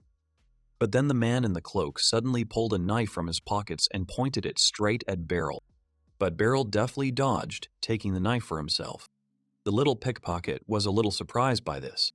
Beryl threw the knife on the ground and with a slight smile told the pickpocket that the money was important to him and asked him to return it. Then the little pickpocket suddenly threw out the bundle of money, which surprised Beryl a little. Then the pickpocket's hands, holding Beryl, suddenly burst into flames, screaming for him to let go. Beryl, covering his face from the flames, released the pickpocket's hands. And then the little pickpocket ran away very quickly. Beryl was surprised, asking himself what magic it was, looking at the pickpocket who turned the corner. Then, having calmed down a bit, he took his money and put it back in his pocket, thanking God. But Beryl also saw a ring on the ground, tied to a rope like a chain. Meanwhile, the little pickpocket ran away from Beryl and walked tiredly to one place. He knocked on the door and a bald robber opened it for him. A pickpocket entered a house where various robbers were playing cards and simply relaxing. They called the little pickpocket by her name, Mi, and told her she'd done a good job that day. Miyu placed the quota paper and a small bag of coins on the table. The man who looked at them said with displeasure that there weren't enough. Then the man in the bandana asked her angrily if she'd stolen some of the coins, to which Mili irritably replied that she had no reason to do such a thing and advised her to count the coins properly. The man in the bandana cursed, angry at Mayu. But suddenly a huge man with long black hair appeared behind the man. He placed his huge hands on the shoulder of the man in the bandana and told him not to be angry with the child. The man in black was their boss. He looked at Mayu and snapped his fingers, causing a bag of coins and papers to fly up and head toward him. Looking at the bag of coins, he said that there really was much less than usual. Then the man in black asked Manhua if anything had happened on the way, to which Moy replied that it was nothing special and that she'd simply screwed up a bit. The boss was surprised, not expecting such a thing from her, and asked her if she'd used magic. Mui shook her head. The boss reminded her that if anyone saw her using magic, she would be immediately captured and sold into slavery and asked her to be extremely careful. Mui asked boss how much she had left, to which the boss replied that she owed 5 million darks and said that she had a long way to go. He added that he believed that she would be able to return them very quickly and then she would return home. Miui touched her neck and noticed that her pendant was missing. The boss, noticing the change, asked what had happened, to which Mayu frantically replied that the pendant was missing. The man didn't understand what to do with it. Holding the pendant in his hands, Moy Beryl sat on the training ground. Alucia approached him and said that he had done a good job today. Beryl greeted Alucia and tucked the pendant into his inside pocket. Alucia asked about Kuluni. Beryl replied that she was doing well. Beryl added that Kuluni was just getting used to the two-handed sword, but once she mastered it, she would become much stronger. Alucia was happy for her and looked at Kuluni. Then Alucia thought awkwardly that if she changed her sword, Beryl would teach her something new. Then she shook her head, thinking that she couldn't throw away the sword that Beryl had given her. Beryl approached a young man named Hembritz and asked him what he thought about Kuluni and whether he had noticed any shortcomings or oddities. Hembritz was surprised by the question. Then Beryl said that he felt as if he was worried about Kuluni when she felt depressed, to which Hembritz replied that he was simply observing. Hembritz said he once saw Kuluni feeling depressed after a mission failed, and of course he wasn't the only one who noticed it. That day, the cheerful Kuluni behaved quietly, which made everyone worried. But Kuluni, seeing this, approached them and asked for forgiveness for making them worry. But it was clear that she was having a hard time. Hembritz felt that Kuluni thought she was useless. Then Beryl rejoiced, saying that he felt such a relief when so many people cared about Kuluni. Alucia joined in, saying that Kuluni once told her that she wanted to become the kind of knight who would make every person smile. Kuluni was able to do this because just being near the knights, they constantly smiled at her. Alucia advised Hembritz to just be himself. After some thought, Hembritz went to practice, telling everyone. At this time, Beryl called Alucia, and taking out Moy's pendant from his pocket and showing it, he said that he wanted to fix it. Alucia asked Beryl with displeasure if it was a gift from someone, to which Beryl replied in the negative. He told about his incident yesterday. Meanwhile, Mi came to yesterday's place during the day and looked for her pendant there. She remembered that she had defended him here.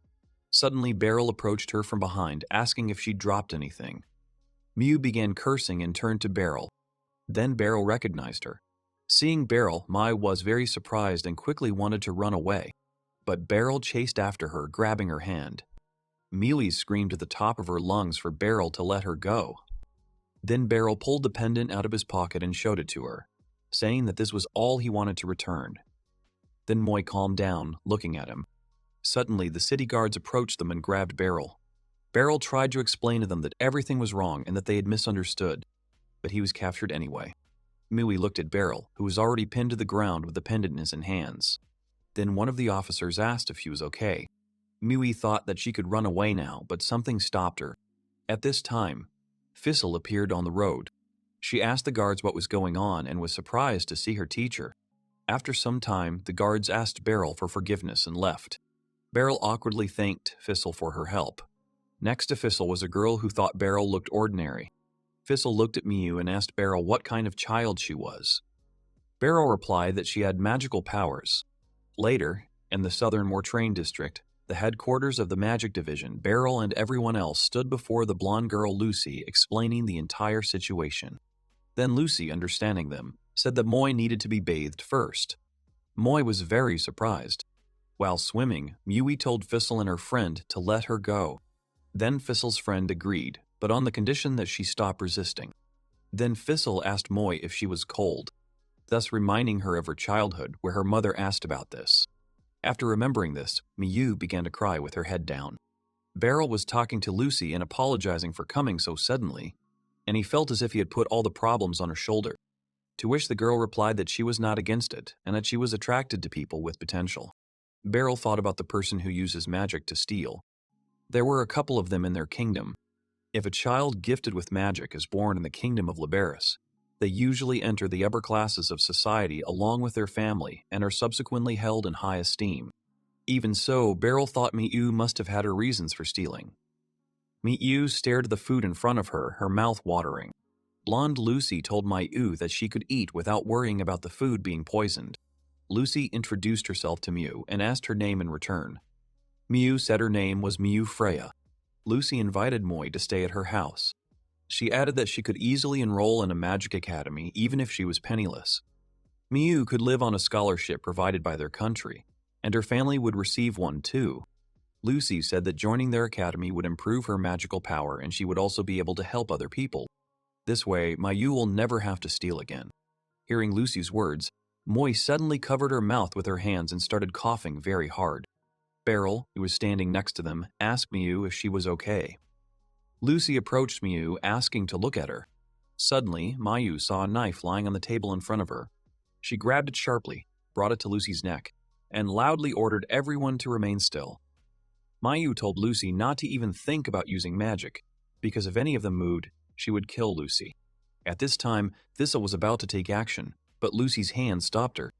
Miu asked Lucy that she could use magic, to which Lucy responded affirmatively and said that she was a magician.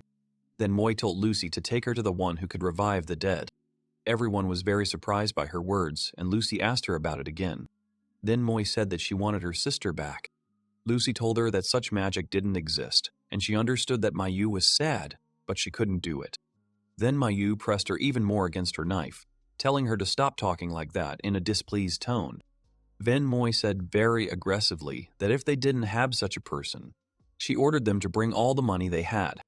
Then Lucy, unable to bear it, very seriously asked Miu who was forcing her to do this. Miu was stunned by the question and said nothing. Then Lucy said that just by listening to Miu, one could tell someone had ordered her to do this. Miu recalled the boss's words, saying there was a special magic that could bring someone back to life, but it required a lot of money. Miu loudly ordered Lucy to shut up, and, unsure what to do, she began breathing heavily. Then Miu angrily recounted how she'd heard they were capturing people and selling them into slavery. Miu aggressively questioned how they thought they could deceive her by simply giving her a bath and food. She looked at the others, asking them who they were and how they were better than her. In a fit of emotion, Miu also said that she only had 5 million darks left, and she would soon be able to see her sister. Then Lucy took Mayu's hands and abruptly removed the knife from her neck, thereby injuring herself. Taking the knife in her hands, Lucy turned to Mayu and said that with this table knife, all she could do was slightly scratch her neck. Lucy, pointing to her bloody neck, said that there is magic that can heal bodily wounds. Then, having healed the cut near her neck, she added saying that, however, since time immemorial, many magicians have tried to create a spell that could resurrect the dead. But of course, no one has ever been able to achieve this. Standing before Mew, Lucy revealed herself as the commander of the magic division, Lucy Diamond. Lucy assured Mew that there was no magic in their world she didn't know about. Then she said that the man was simply blatantly lying to Mew. Mew couldn't believe it and she became hysterical, denying it all. Then Beryl called Lucy and asked her if it was true that such magic did not exist, to which Lucy firmly confirmed it, saying it was a fact. Fissel thought she'd never seen Beryl so angry. Beryl approached Mewal and handed her the pendant with a soft smile, asking that this pendant belonged to her sister. Beryl told Mui that he was very sorry it took so long to return it to her. Taking the pendant, Mayu began to tell that her sister always wore this pendant and her sister said that it belonged to their mother. But one day, the man came to Mayua holding the pendant in his hand. He told Mayua that her sister had died. Then Beryl asked Mayu where her sister might be. Mayu fully replied that she didn't know. Then Beryl suggested that Moy look for her sister together. Mew remained silent at first, then asked Beryl, displeased, what he wanted in return. Beryl replied that he didn't want anything and simply wanted to help her. He told her that she could be anything she wanted. She shouldn't limit herself to anything. Lucy came up behind Beryl and said that he had made a scary face again. Lucy approached Mew asking her about the guy she was giving her money to which Mayu replied that he is called the Twilight One, and he is capable of using different types of magic, and he also has his own subordinates. Mui told him that they couldn't defeat him, to which Lucy smiled slightly and said that everything would be fine, and they would just have a little chat. Lucy asked Beryl if he would go, to which she quickly agreed. Fissel looked at Beryl and Lucy and was amazed and delighted that the two were united. Meanwhile, at the place where Mayua's boss is, various workers asked him why he was deceiving a little girl, to which their boss replied that if they used her magic correctly, they could make a lot of money.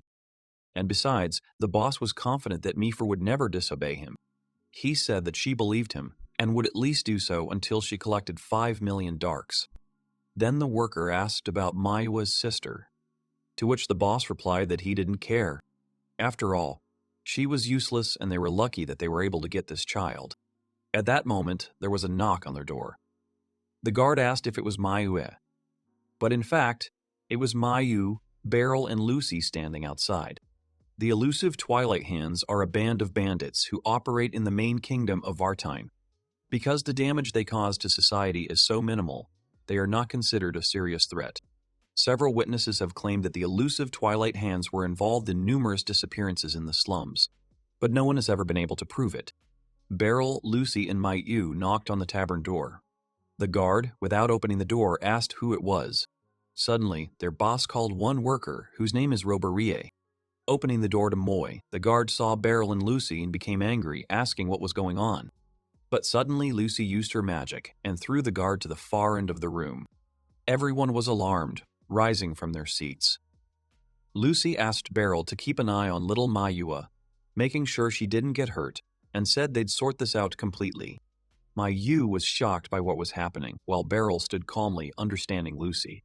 The gang boss shouted at them, asking if that had been too harsh. Lucy began to feign forgiveness, saying that the boy had suddenly started swinging his sword and she had lost her temper. Then Lucy looked at the boss with a cheeky smile and said she wanted to discuss a few things with him, but she seemed to anger him. The gang boss ordered the door closed, which the guard immediately did. Behind the closed door, Beryl knocked and called Lucy. But Moy called Beryl and pointed to the crowd of bandits who stood behind them wanting to attack. Some of the workers were cursing when they saw Maiwa and said that they should have dealt with her earlier. Some looked at Beryl and laughed at the fact that he was just a swordsman. Sometime later, Lucy had defeated all the bandits and stood before the boss, who was sitting in a chair. Lucy asked him if he was the one called the Twilight One. Then she sharply asked about Mayu's sister's whereabouts. The Twilight One laughed lightly, saying that Mayu would decide to ask the commander of the magic division for help. Twilight then asked Lucy where he and Mayu met and if she knew any more of his people. Lucy snapped at him, saying she wouldn't answer. Afterward, Lucy used magic to seal Twilight into a transparent sphere. She told Twilight that she was currently investigating, so he should be the one answering her questions. Twilight began to suffocate inside the orb. Lucy responded that the spell was distorting space itself, making it impossible for him to escape, although there was one guy who succeeded. Then she began to loudly ask Twilight about the whereabouts of Mayua's sister. Twilight smiled and quickly dispelled Lucy's magic. Lucy was surprised that he was able to dispel her magic. He gathered his fist and concentrated all his power into it, striking Lucy. Due to the powerful blow from Twilight, a hole appeared in the wall leading to the street. Twilight looked at the wall and said with a slight smile that they would have to find a new shelter. But Twilight knew Lucy wouldn't die from such a blow. A ball of flame flew straight at Twilight, but Twilight was able to disperse it before it attacked him. He saw Lucy in front of him with a large flaming sword behind her. Gathering all her strength, she launched an attack, gathering shards and stones from the wall and aiming them at Twilight. Twilight stood motionless and the attacks failed to reach him. Lucy thought that even the physical objects she created with magic had no effect. Then looking at Twilight and noticing his black cloak, she remembered that this magical equipment was the attire of a Dark Eater. Once upon a time, there lived a monster known as the Sage Fromisanus. He was slain by two neighboring countries, Svend and Yarvania. This monster possessed the ability to resist all forms of magic. This black cloak is made from his skin and was made to resist magicians. Just as Lucy thought, this vile man was dressed in magical equipment from head to toe. Twilight attacked Lucy, but she jumped on top, thereby shortening the attack. Lucy threw a large wardrobe at him using magic, but Twilight stopped the flying wardrobe with his hand. He destroyed it in an instant. Lucy looked at Twilight and noticed various pieces of equipment, like the bracelet of infinite slices and the ring of severance. Twilight said loudly that magic was truly terrifying. He placed his hand on the wall and continued, saying that even a girl like Lucy could become much stronger than a man like him. The wall he was holding began to crack. Then, pointing his finger down at Lucy, the entire ceiling collapsed down. But Lucy easily dodged and stood there, thinking that Twilight even had a ring of power, and each piece of his equipment was worth more than an entire palace. Lucy noticed a cracking sound below, and suddenly a Twilight flew out of the rubble of the house. He grabbed Lucy by the throat. Twilight held her by the throat and said that he knew perfectly well that they mages could not fight at full strength in the city. Twilight continued by saying that they were near a residential area and there were a lot of innocent people there, so Lucy couldn't use her magic recklessly. Twilight told Lucy that she was so stupid that she didn't think through her plan of action, so she would die here. Twilight began to squeeze Lucy's throat harder, saying that she was so shining and basking in the rays of glory. Then he pointed to the sky, asking to look there, and said with a smile that the sun was already setting and it was time for twilight. Then Lucy laughed and asked him if that was all. Twilight looked at her and thought about the feeling he had just had, and he thought about why Lucy had that look on her face now. Lucy told him that he was just a little child who liked to show off his toys. Twilight asked her incredulously. Lucy, with a very irritated expression, told him to shut her mouth and called him a boy. Meanwhile, outside, Barl was being attacked by several bandits. A big robber with an axe wanted to attack him, but Barl made him miss and fall to the ground on another bandit. Everyone else looked at him in surprise and asked each other who he was, while some admired his strength. At this time, Lucy pointed her finger down at Twilight, after which a black hole appeared under them into which Twilight fell. He landed in the sewer. Emerging from the dirty water, he asked himself where he had been. Lucy told him they were in an ancient sewer and was surprised there was still water left. Lucy used magic to create steps for herself, which she used to descend. Lucy examined the sewers and said with a smile that it was indeed spacious. Then Twilight smiled, asking if she wanted to fight here at full strength, and reminded her that her magic was useless against him. Lucy looked at him and noted his insolent words, then asked about the fact that he thought he was better than other mages just because their spells were ineffective against him.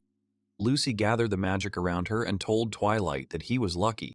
She will give him a private lesson, and she will carve into his very existence the true essence of magic.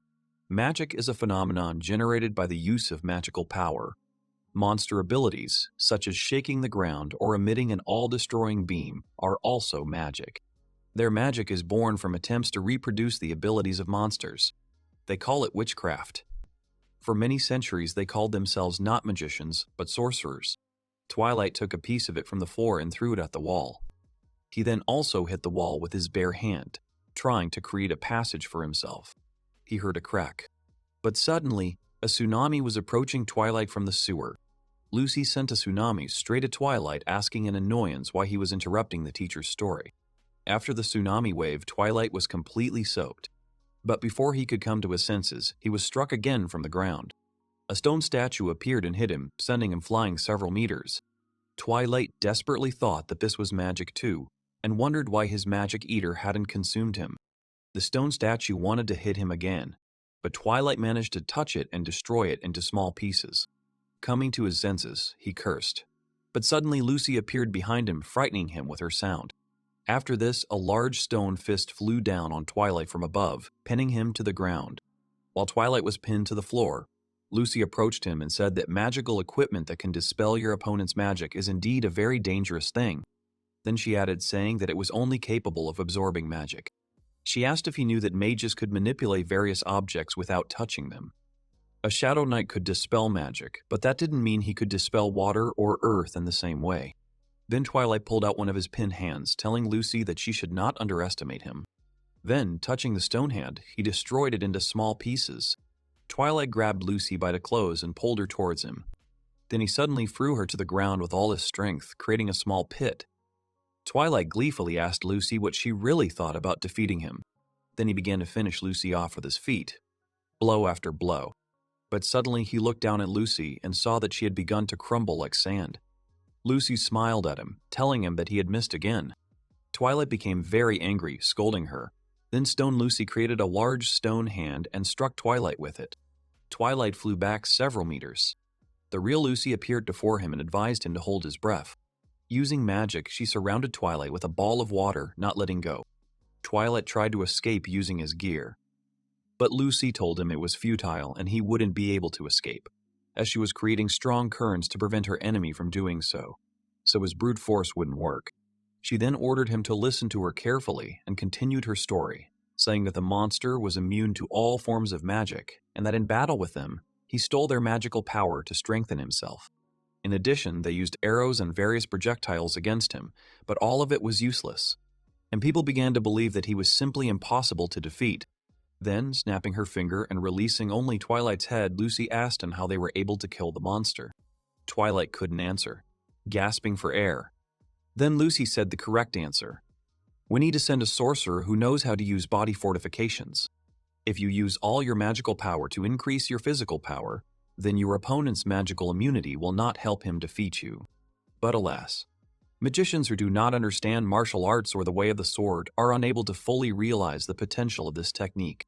Then Lucy clenched her fist, causing power to build up in her hands. Twilight, looking at her, remembered a familiar feeling. He was still just a boy then, and every day his drunken father beat him with his fists. In those days he had similar feelings. This is Lucy's fist of power that is aimed at him. Then he shouted loudly for Lucy to stop, and he said about a Lake of Freya that he knew where her sister was now. Twilight said that she is not here, and they sent her to another place, and he is the only one who knows where she is. Then Twilight told Lucy that if she let him go now, he would tell her about it. He added that they would immediately leave this city and not bother these girls anymore. Then he asked Lucy about his terms. Lucy, smiling sweetly, answered him negatively. Then Twilight got furious and started talking loudly about how she wanted to know where Manhua's sister was. But Lucy ignored his words, preparing to deal him the finishing blow. Twilight begged her to stop, but Lucy, ignoring all words, delivered his final blow. At that moment, the city's inhabitants felt an earthquake caused by Lucy. Twilight was defeated and lay unconscious on the rubble. Lucy brushed away the dust. She told herself that, firstly, someone had supplied Twilight with magical equipment. Secondly, judging by his words, one can assume that this man is somehow connected with Manhua's sister. Lucy wondered if some criminal was dabbling in magic with impunity, and she thought he'd definitely done something to him to keep him from telling. So she decided to continue the conversation a little later, and she found it interesting. Then she said that it was time to settle everything there, although she knew that Barl could easily handle everything himself. Turning away, she said it was so boring. Barl swore.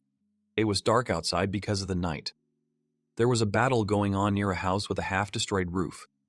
The man with the headscarf received a blow to the chin that sent him flying. The one who attacked him was a man with brown hair. He, shielding his companion with himself, easily defeated the opponent in a headscarf with only a wooden cane.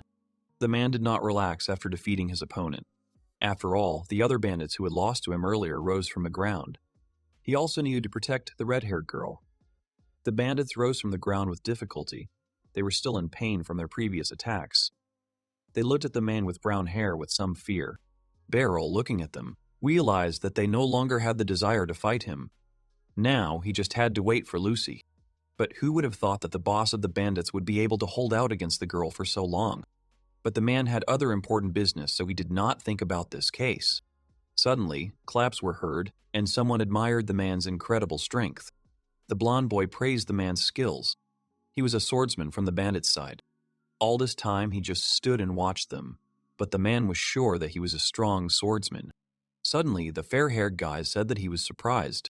The boy realized that the man was indeed from there. Beryl looked at him with a questioning look. He did not understand what he was talking about. Then the boy remembered the girl who decided to fight his boss. She was the commander of the magic division. It seemed that it was already too late. Suddenly, the man in the kerchief called out to the fair-haired boy named Roberai. The robber did not understand why the swordsman was just standing there doing nothing. He ordered Roberius to destroy the man. He sighed and agreed to the bandits' order. Beryl immediately took a fighting stance, preparing to defend himself from the attack. However, instead of attacking him, the swordsman attacked the bandit in the kerchief. Beryl and the attacked bandit were shocked by Roberius's actions. The fair-haired boy looked at the bandit darkly. He hated people like him. Roberai warned him to be more careful with his words in the next life. The other robber was enraged by Roberius's actions, but he didn't even have time to get close to the guy before he attacked him.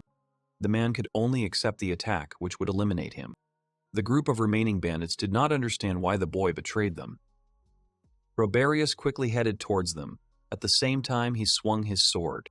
Beryl covered the dark-haired girl's face with his large palm so that she wouldn't see everything that was happening. The man looked tensely towards the battle. Only the terrifying screams of the bandits could be heard. Soon the entire group of bandits was eliminated by Roberius. The guy exhaled from fatigue. Then the fair-haired guy turned towards the man, but immediately encountered misunderstanding. Beryl was furious with the boy's actions. He looked at him with displeasure because he eliminated people in the presence of a child. Roberai, realizing the reason for his displeasure, called Beryl a kind person. Then the blonde boy, apologizing for not being able to fight Beryl, left them. He needed to leave this place as soon as possible. The man could only look tensely at the departing guy. After some time, a carriage with people appeared at the scene. The knights were cleaning up all the aftermath of the robbers' battle. A man with long, wavy hair sat near the wall, hiding his face. His hands were tightly tied with a rope. It was the same Twilight, the leader of the band of robbers. The armored girl asked her companion about the contract. The contract was valid, so the hat girl gave all the magical equipment of Twilight to her. Some time after they learned about Mayu's situation, everyone was discussing who would be in charge of the safety of the streets and the citizens. Alucia asked the girl if she was sure. After all, if their higher-ups found out that the commander of the magic division had done something like that, it would cause a lot of trouble. However, the girl did not think so. She would say that she was simply looking for Moya's sister and accidentally found the bandits' hideout. And then one attacked her, and the girl simply defended herself. The division commander was sure of her innocence. Then Commander Alucia noticed that her teacher didn't have a sword. She was right, but Balder hadn't completed his sword yet. So Beryl would take the wooden sword with her, to which his student offered him a training sword. Beryl, hearing the girl's offer, agreed to it, and then thanked Alucia. The division commander considered the man a country bumpkin, for he should not walk the streets without a sword. Beryl was shocked by her impudent speech. The girl's name was Lucy. Evening came. They detained all the survivors of the Twilight gang. The knights were waiting for Alucia's order. The armored girl ordered her subordinates to take all the surviving bandits to the underground prison beneath the kingdom.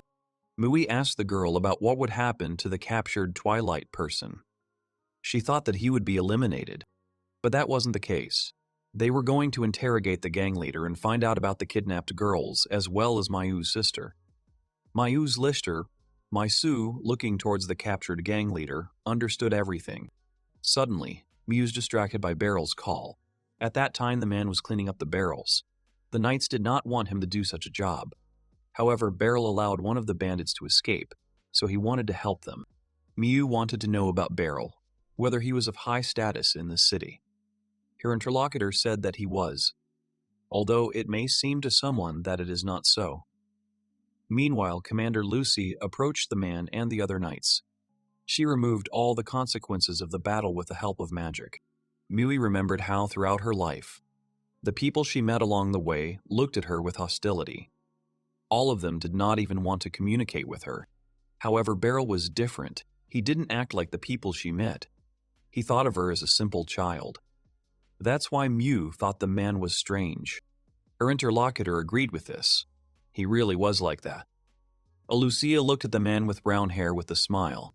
Suddenly, Miu informed the girl that the escaped bandit's name was Rubarai.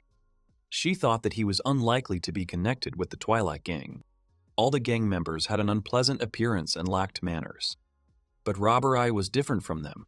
He was always clean and graceful. He did not look like a person who would follow the orders of Twilight.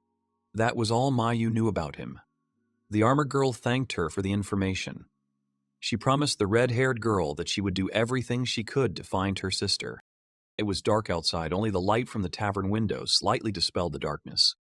Beryl sat at the counter in the tavern. The room was noisy, lively customers were arguing among themselves. Beryl continued to eat his dinner awkwardly. He realized that he had probably chosen the wrong place to eat. The noise from the fight was interfering with his enjoyment of the meal. The man, sipping his drink, thought about how he had not been very helpful in the recent incident. Mui remained under Lucy's care for a while, and his student returned back to the administration. Beryl was not pleased with himself because he had promised that they would sort it out together. But he had done nothing. However, the man accepted that perhaps it would be better if the girls sorted it out themselves. The brown-haired man picked up his drink again, sighing. Beryl thought it would be nice if this could all be resolved with a simple swing of his sword. Suddenly, the man's peace was shattered. A black-haired boy flew into him. Their collision caused all of Beryl's drink to spill right on his face. It turns out that the black-haired guy had somehow angered the gray-haired man, because of which, in his irrational state, he wanted to pounce on the guy. However, his attack was stopped. Beryl grabbed the old man's hand and stopped him.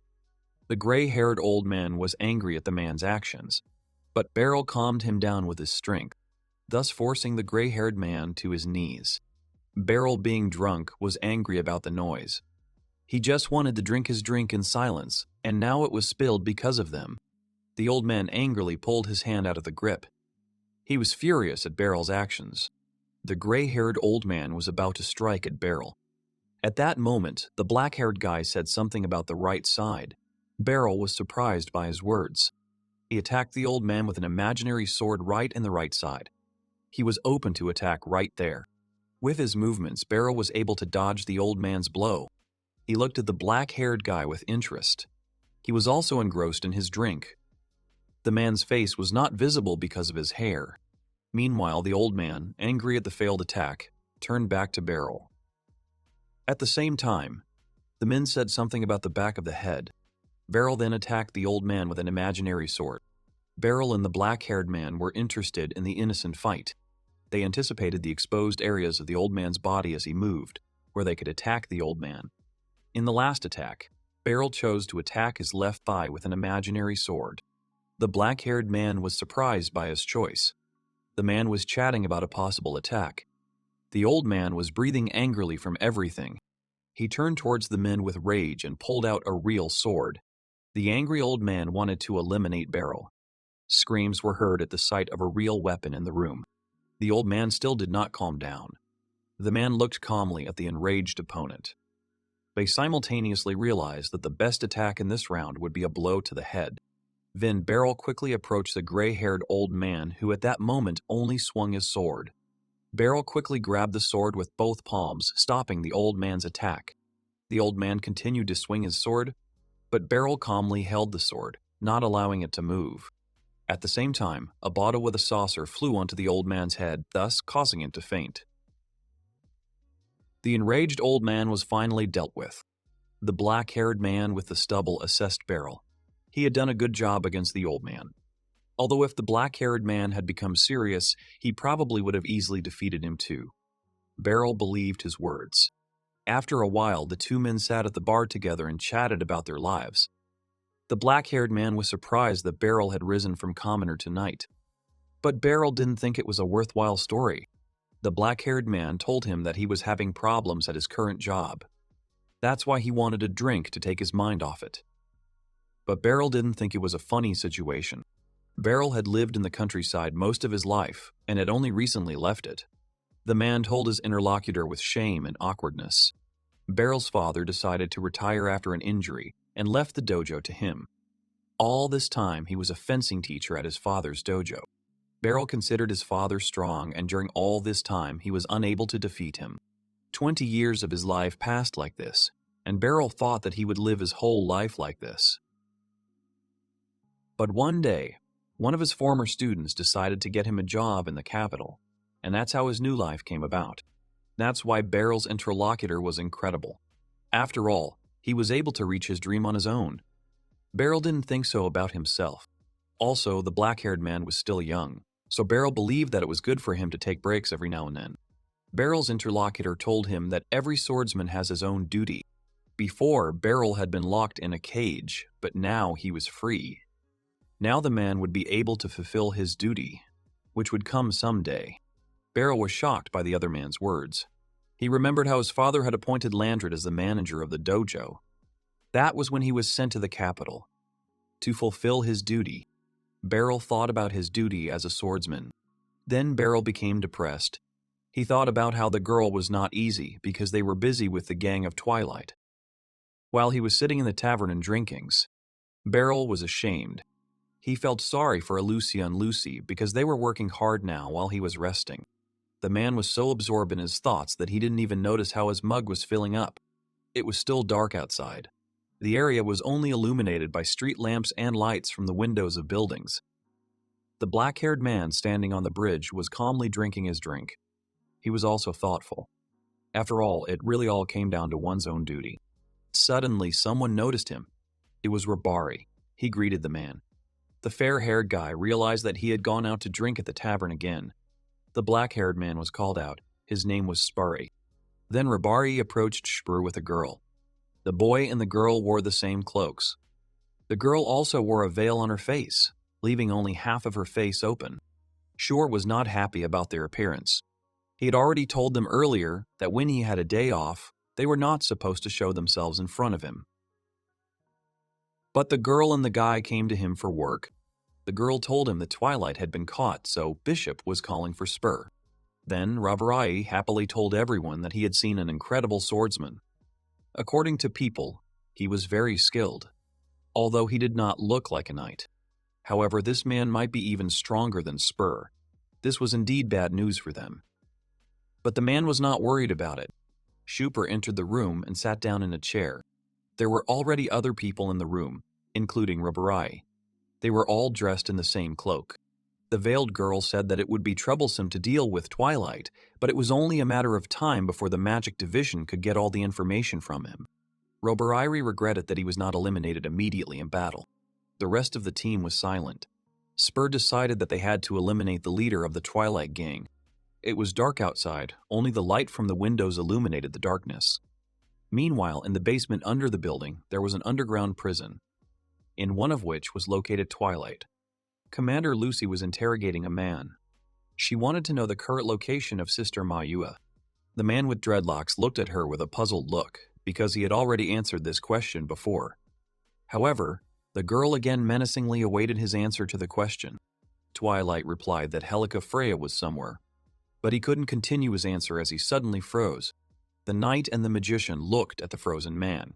Each time he answered the question, the man froze and looked into space. Lucy hit the man to bring him to his senses. The knight realized that some kind of magic had been cast on the prisoner. A spell of silence has been cast on him. The man cannot speak of certain information, and he himself does not understand that it has been cast on him. Lucy could dispel this magic, but to do so, she would need to gather all the mages to help her with it.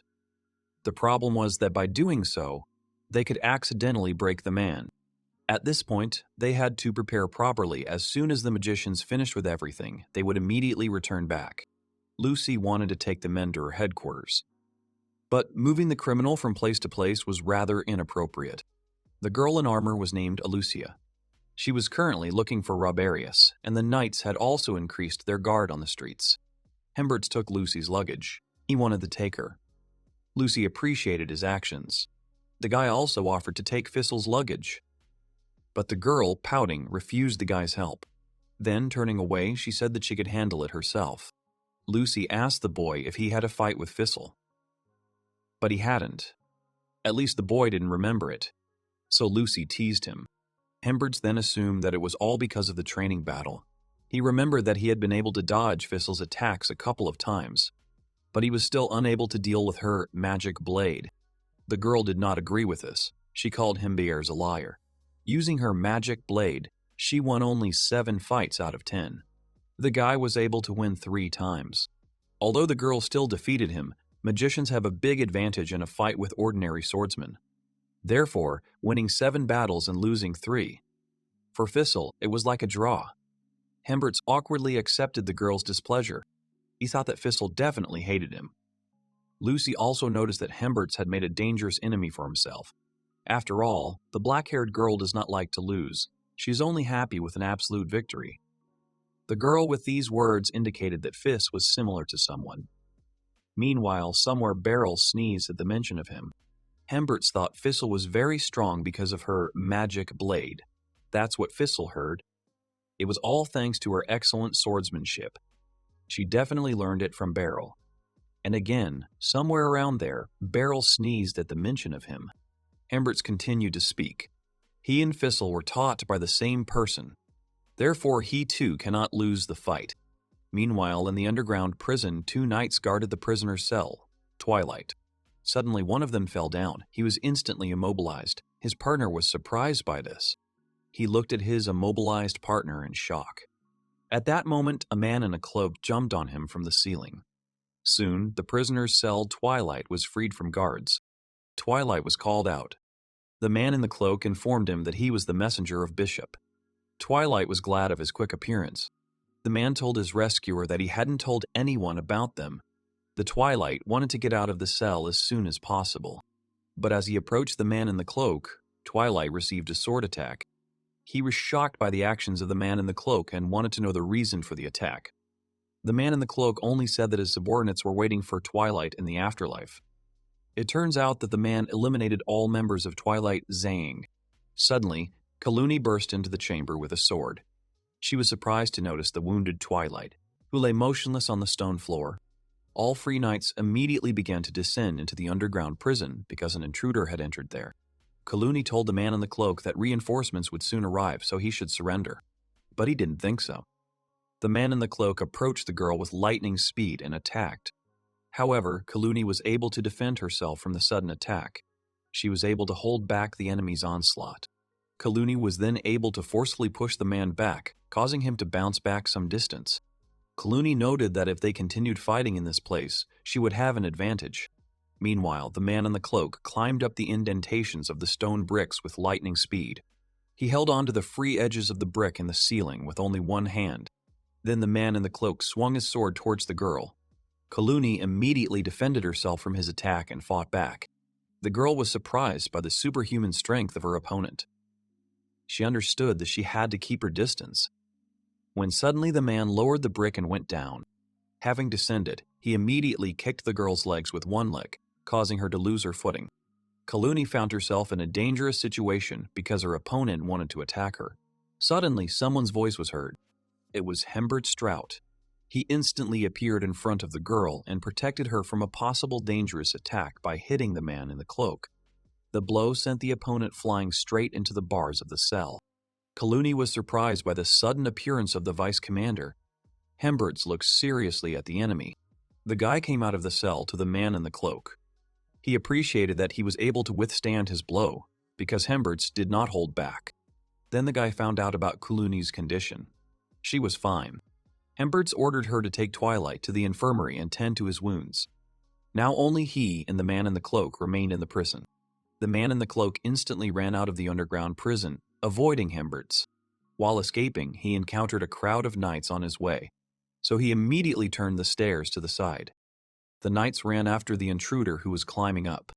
Hemberts knew that no matter how fast the intruder was going, there was nowhere to hide up there.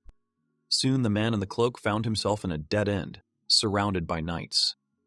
However, he was able to get out of the situation by opening a window. He was about to jump out.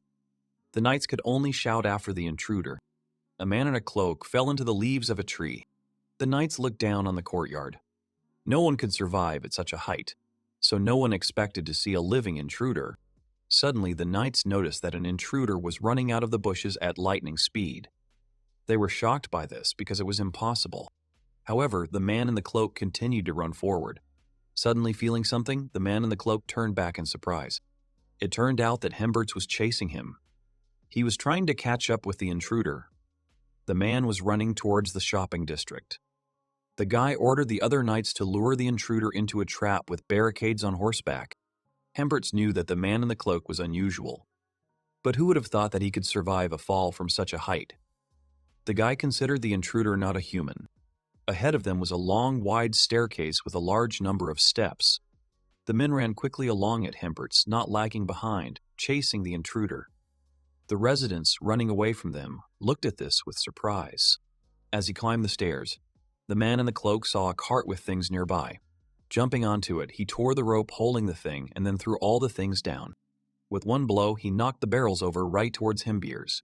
The boy was unable to dodge the barrels flying towards him because of the innocent villagers nearby. Soon, the man in the cloak heard a woman's scream, but he didn't get what he expected.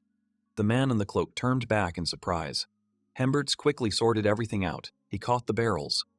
He broke the third one, so the guy promised the merchant to pay for the damaged goods later. The man in the cloak was surprised.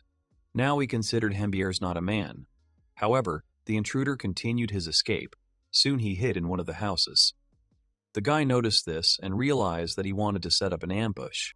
The intruder, having opened the door in the house, closed the front door with a chest of drawers. The residents of the house were frightened by his appearance. They looked warily in the direction of the man. However, the obstacle in the form of a closed door with a chest of drawers did not stop the guy. Hemberts was able to break the obstacle with his strength and enter the room. The man in the cloak was shocked by this. Continuing to run after the offender, Hemberts asked the residents for forgiveness and promised to pay them for the damage. The intruder, having climbed the stairs, wanted to escape, but Hemberts didn't give it to him. The guy managed to grab the man by the leg, and after a strong grip, he pushed him straight out the window. With one blow, the guy and the intruder found themselves outside the house, right on the street. They fell right into the fabric curtain of the house. Their fall raised dust around them, and the man coughed from it. His hood was removed. Therefore, the face of the intruder was revealed. He was balding. The left side of his face was affected by a burn. He himself was elderly. He remembered a conversation with his team. Spur had told them that they needed to avoid unnecessary eliminations if possible. After all, if there was a conflict with one of the knights, the entire order could start hunting them down. So it was better to make them think that Twilight had liquidated itself. But if they were caught, Spur advised them not to fight two people no matter what. One of them was the vice commander of the knightly order Leberis, Hemberts Drought, nicknamed Whirring Blade. Hembeers fought alone against two opponents. They tried to attack the guy from both sides, but he easily dealt with them. The guy defeated two knights and then called for the next opponent. The defeated opponents, breathing heavily, accepted their defeat. They asked the guy for some rest. The other knights noticed that Hemberts was on edge. They were glad to have him training them, but it was hard to keep up with him. Hemberts noticed that they lacked combat experience. He also wanted to try a few techniques. However, the guy was concerned about the training method, whether it really suited them. The guy wondered if he could ever catch up with Thistle and Alucia just by training. But he understood his capabilities, which made him upset, and thoughts about this only hindered him. Suddenly, he was attracted by a ringing voice. It was Kaluni thanking her teacher for her help. Barl was breathing heavily. He told the girl that she could contact him at any time. Then the tired man noticed Hembeers training. The guy realized that he had been running with Kaluni. He even felt a little sorry for him. Barl, still breathing heavily from fatigue, challenged Hemberts to a duel. The man realized that he looked tired, but he could fight. The boy looked at Beryl in surprise. After a while, only the clanking sounds of swords could be heard on the training ground. After defending himself from Beryl's blow, the boy attacked the man. But the man was able to block his blow. The knights were surprised by this. Hemberts noticed that he had a chance to attack the man. He quickly approached the man to attack him. However, Beryl was able to anticipate his actions. Instantly, the man easily grabbed the boy by the waist, taking away his support. The knights were stunned by this because the boy was close to victory. After the fight, Beryl wanted to know about the guy's condition because he hesitated during the fight. The guy just thought about something. Hemberts knew that brute force would not help him against Beryl, but he was lost in his thoughts when he saw his chance to attack. The guy noticed the guy's depressed state, so he again offered him a duel. Only that Beryl was able to get behind the guy, so he lost. The man gave an idea to Hemberts to create a move that he could use in a similar situation. However, Hemberts was concerned that the man was very tired after everything. The guy was right, but the man himself was curious about the reception in such a situation, especially since Hemberts would be able to come up with something. Besides, it would be fun. The vice commander was struck by the man's words. He realized that, in the end, everything had to go its own way. If this path leads him to what he so desires, it will calm his soul. The boy thanked Beryl. Beryl showed him the way. So Hemberts was confident in his powers. He stood calmly in front of the old man in the cloak. His opponent was not so confident. The boy noticed that Kaluni was not the kind of person who could be defeated so easily. But the man in the cloak was able to easily disarm the girl. Therefore, Hemberts realized that he was a hired worker who had managed to infiltrate Leberis. The man was definitely not an ordinary person. Ambiers couldn't let him escape. If it had been the commander, she would have definitely managed. The boy realized that he was thinking about the wrong thing again. He should focus on catching the man. He needs to concentrate. Suddenly, the man grabbed a bag of vegetables and threw it straight at the guy. But he managed to block the bag with his hand. Then suddenly, the man attacked the boy, injuring his arm. Having thrust his sword in, the man belatedly realized that he could not pull his sword out. While the men were in serious condition due to the stuck sword, Hemberts, despite the wound, tried to attack the intruder. However, he was able to dodge, and after a while, pull out his weapon. The guy didn't stay in place. He headed towards the man. The offender realized with horror what he was about to do, but Hemberts changed the direction of the attack. The man in a cloak blocked the sudden blow. By this time, Alucia was approaching them. The intruder could hardly defend himself from the guy's persistent and crushing blows. However, Hemberts attacked the man again. The old man in the cloak defended himself from the attack, but the boy did not stop and pressed on him. The man tried to hold back from the onslaught of the attack. The force of the blow made the old man unable to hold on, and he fell to one knee. The men were shocked by the boy's strength. After all, such strength could not belong to an ordinary person. Soon the old man decided to let go of the sword and simply attack the guy.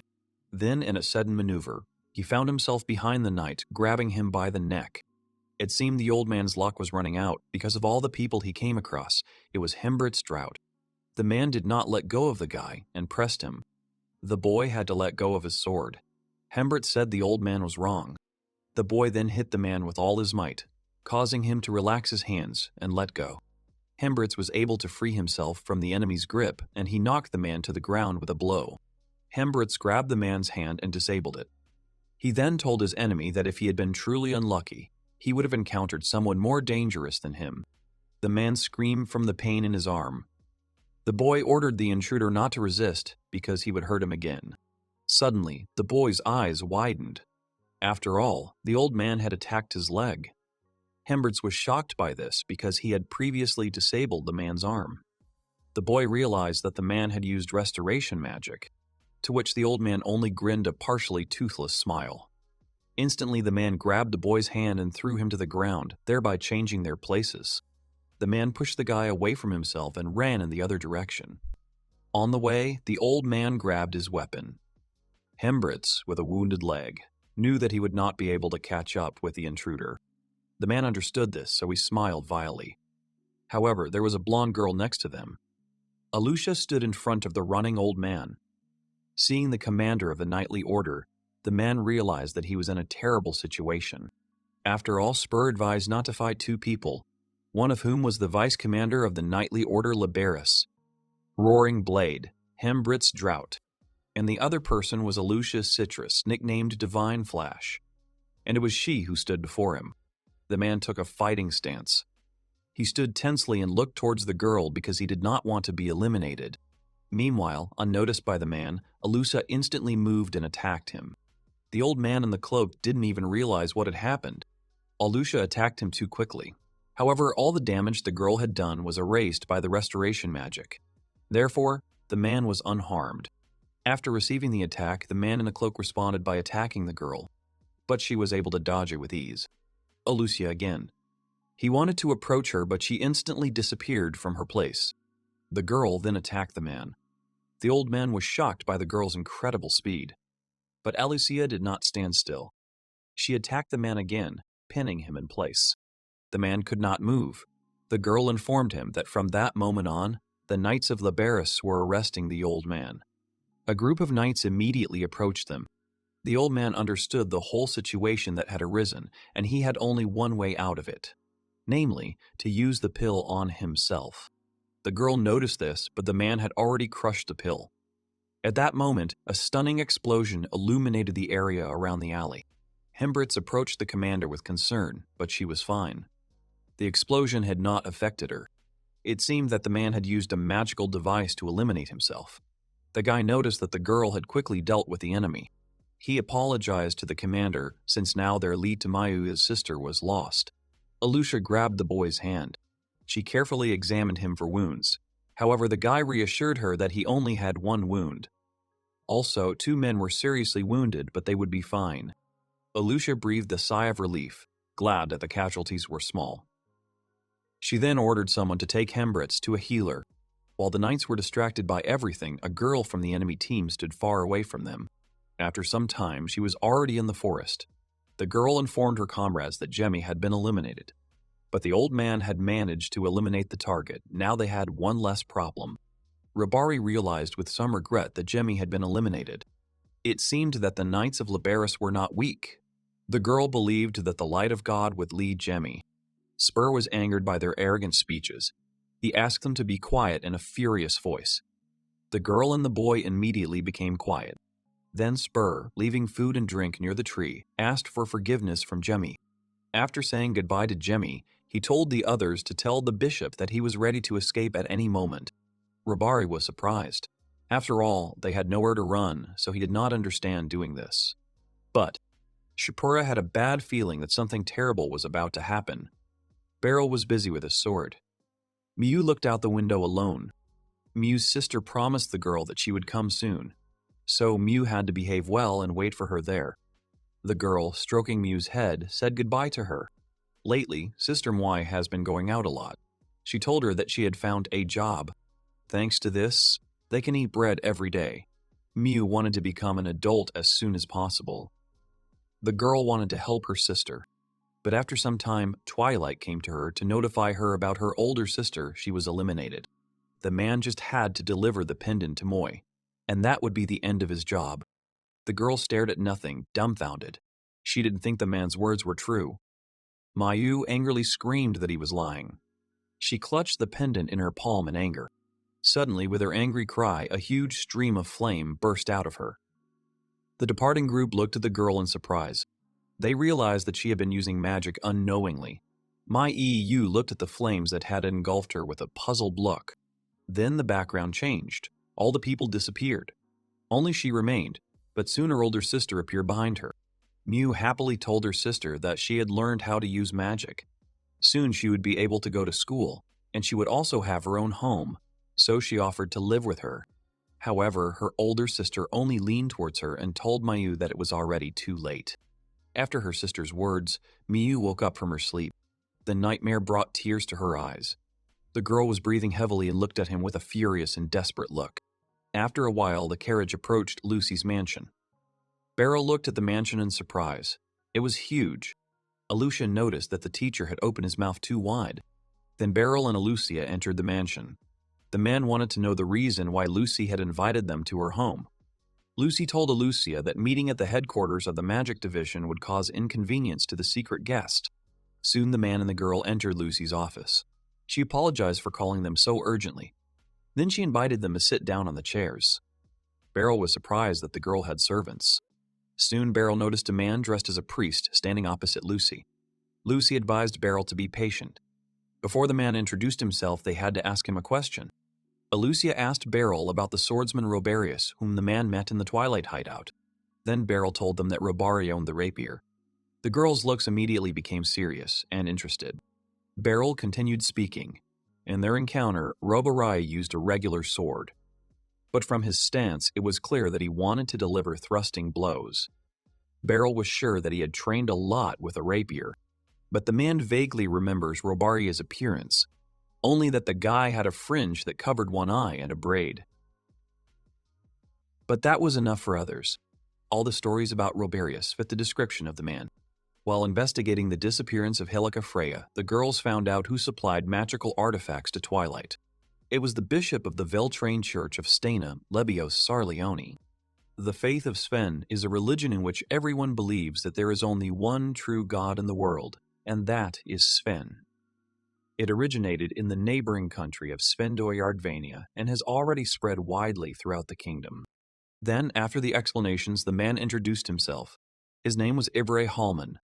He was a priest of the Veltrain Church of the Steen faith. The difference between a bishop and a priest was that a bishop was higher in status than a priest, and above the bishop was the pope. That was roughly their hierarchy. Bishop Sarleone was Ibroy's immediate superior. When Lucy told him about his affairs, the man was stunned. Then Ibroy continued speaking. There were a couple of things that seemed suspicious to him. First, unidentified bodies started being brought into the church grounds. Although it is quite natural, there were too many of them. Besides their church, there are others in this kingdom. Secondly, for reasons unknown to him, only the bishop was in charge of these bodies, and they were not even allowed to look at them. There was also a possibility that among these bodies was Manhua's older sister. The Dark Eater's robe that Twilight wore was a sacred relic of this church that someone had stolen long ago. Also, speaking of which, Twilight had other magical artifacts that were confiscated from him. Such things are not something an ordinary thief can obtain. Ibroy also discovered unusual embezzlement by the church. It could be assumed that Twilight provided the bishop with bodies for a fee. Ibroy didn't know what he was planning to do with them. Beryl, hearing his words, asked himself only one question. If the priest knew about the situation, then why did it keep happening? Beryl didn't understand why Ibroy didn't stop them. The man was depressed by this information, and this is what Alucia noticed. Beryl's unspoken question was answered. Unfortunately, they had no evidence to back it up. The man was shocked because they themselves knew that the bishop was behind this. But they weren't 100% sure that the bishop was the ringleader. They didn't have any hard evidence. And if they just came and said all this without any proof, he would just come up with a good alibi. They also don't know how Svendoyardvania will react to this. If they do so, they could provoke a conflict between the two nations. That's why they can't detain the bishop at the moment. Beryl was stunned by this information. But that didn't mean they didn't have another option. They could bring in multiple witnesses to testify. However, it will take time. Miyu listened tensely to their entire conversation from behind the door. She was shocked by the conversation she overheard. That's the only thing they can do for now. Lucy will talk to the royal family and ask them to close the borders for a while. They didn't want the enemies to escape. The man had already left the office. He remembered the girl telling him to leave the rest of the problems to them. However, Beryl was not happy about that. They soon made a firm decision about this situation. Sometime later, late in the evening, their location had moved from the Waltrine Church of the Svan faith. Moy, hiding from people, looked at the church. Getting into the church grounds was easier than she thought. Now all she had to do was sneak inside the church. Then the girl ran fast along the church wall. Having approached the right place, Maiev jumped over the wall. And soon she found herself in a hidden place. However, to her great surprise, she was not alone in this place. Beryl was sitting next to her in the same pose. The girl and the man looked at each other in surprise. Soon, a silent scream of shock from the unexpected encounter was heard, but the man and the girl stopped him so as not to be caught by others. Having calmed down, they began to whisper to each other. The girl and the man wanted to know the reason for their appearance on the church grounds. Barl lied that he came to pray, but then he realized that Manhua had been listening to the conversation. The girl awkwardly looked away. Then the man told her to look him in the eyes, so the girl had to tell the truth. Beryl was right. She was eavesdropping on them. After all, Manhua really wanted to find her sister. She didn't care who was behind it. She just wanted to find her. Mui had to do it because the others were useless. However, the girl said in a sad voice that she was also useless. If only she had awakened her magic a little faster, then perhaps her sister would have been by her side. If it's for her sister, then Manhua is willing to do bad things. She'll do anything. The girl was upset that she was so slow. Beryl had nothing to say to that. Suddenly, Manhua called out to Beryl. He turned towards the girl and wanted to know the reason for her call. Mui, with tears in her eyes, firmly told him that she wanted to see her sister. The man accepted her wish. Then he said that they would find her together. The girl calmed down and wiped away the tears that had appeared. Soon they approached the door. The girl easily opened the door lock. Twilight taught her to do this, although she rarely does it. Beryl was concerned that the girl was entering the church alone through a different entrance. He suggested that they go together, but with his body size, they would be quickly found. Then Moy asked the man if he would help her if something went wrong. Beryl told her that he would. Two nuns walked quietly through the church. When the girls had moved some distance away, Miu came out from hiding. The girl soon found herself in a storage room. The room was spacious. There were sacks and barrels along the wall. She noticed that when comparing the storage room with other rooms, it was clear that it was built recently. Miu felt something suspicious about this place. Suddenly, the door to the room swung open. Miu was stunned by this. It was a girl hiding her face with a veil. She was looking through the storage room with the help of a lantern. Miu noticed that the girl had a sword with her. She realized with surprise that she was a knight of the church. The girl did not understand why the girl was in this place. Walking forward, the girl suddenly turned towards Manhua. She was quickly approaching the place where Miu was. The nun-kanked was about to take her weapon out of its sheath. Miu, hiding in the shadow of the pillar, was looking tensely towards the girl. Suddenly a voice was heard, from which the girl and the little girl simultaneously shuddered. It was Beryl Gardenant. He was standing near the entrance trying to call someone. The man also noticed that a knight, had entered the pantry. He was worried about Manhua. Soon the girl went towards Beryl, leaving Manhua alone. The girl was grateful for the man's help. He helped her a lot. Then the girl immediately found a secret door in the storage room leading deeper. She, lighting her way with fire, was pleased with her find. Meanwhile, in the church, in the prayer hall, a veiled girl joyfully greeted the visitor. Her name was Yuro. She was a sister of the faith of Steam and also a knight of this church. Yuro thanked the men for appearing. After all, she was always glad to see new believers. Then the girl led the man around the hall. Beryl understood that he needed to buy some time for Mui. Yuro knew at first glance that the man was a swordsman. She thought he wanted to join the knights of the church. But that was not the case. Beryl lied and said he came to offer his prayer. Then the girl wanted to know the reason for his concern. Beryl lied again, saying it was a personal problem. Yuro asked him the question again. Now she wanted to know what he liked about Sfena. The man somehow managed to get rid of the girl's annoying questions. Now he just had to go with the flow. Yuro began her explanation. They said that in the beginning, the god Sven was a man with a sword, so the swords of their church were modeled after his sword. It was a great honor for Yuro to own one of them. Steens fought for the weak, healed the wounded and sick. He performed so many miracles and could even revive bodies. He saved so many people from the fear of liquidation. Many believers worship him as a god who can command the lost. Saying all this, Yuro became excited with admiration for her god. Then the girl woke up from her state of admiration and apologized to the man. Beryl was scared by what she had just seen. Suddenly knights entered the prayer hall. One of them was Rabari. The guy immediately recognized in the silhouette of a man a familiar swordsman. namely the swordsman who caught the twilight. The boy asked the man what he was doing in such a place. Beryl, stunned, said Roberius's name. At the same time, the angry Euro grabbed a wooden bench and wanted to attack the man. Luckily, Beryl was able to dodge the bench that was flying at him. Euro was angry that he lied to her about loving God. An angry look at the man. Beryl ran towards the girl, simultaneously pulling his sword out of its sheath. Suddenly, the man felt something from the side. It was Rabarai. The blonde boy attacked the man, but he was able to defend himself from his attack. Rabari was delighted by Beryl's magnificent sense. The man prepared to attack. He had already swung his sword when his attack was stopped by Rabria's companion. The boy thanked Goran for saving him from Beryl's dangerous attack. He was a little scared at the possibility of elimination. Beryl was wary. After all, there was also a nun Kent Knight behind him. The angry girl still hadn't forgotten his unforgivable lie. After all, the man had entered their sacred place and lied about his faith. There were also two rivals ahead of Beryl, Goren, and Robarai. Robarai tried to calm Euro down because they had to defeat this swordsman. The boy explained to his companions that the three of them needed to unite and give it their all in this battle. Beryl was calm. He stood in a fighting stance, expecting an attack from both sides. Meanwhile, Spur, the black-haired man, sat alone and depressed in a chair. Opposite him on the table lay a knight's helmet. The man looked at it sadly. Then, sighing, Spur put on his steel helmet. He also put on a long, tattered scarf.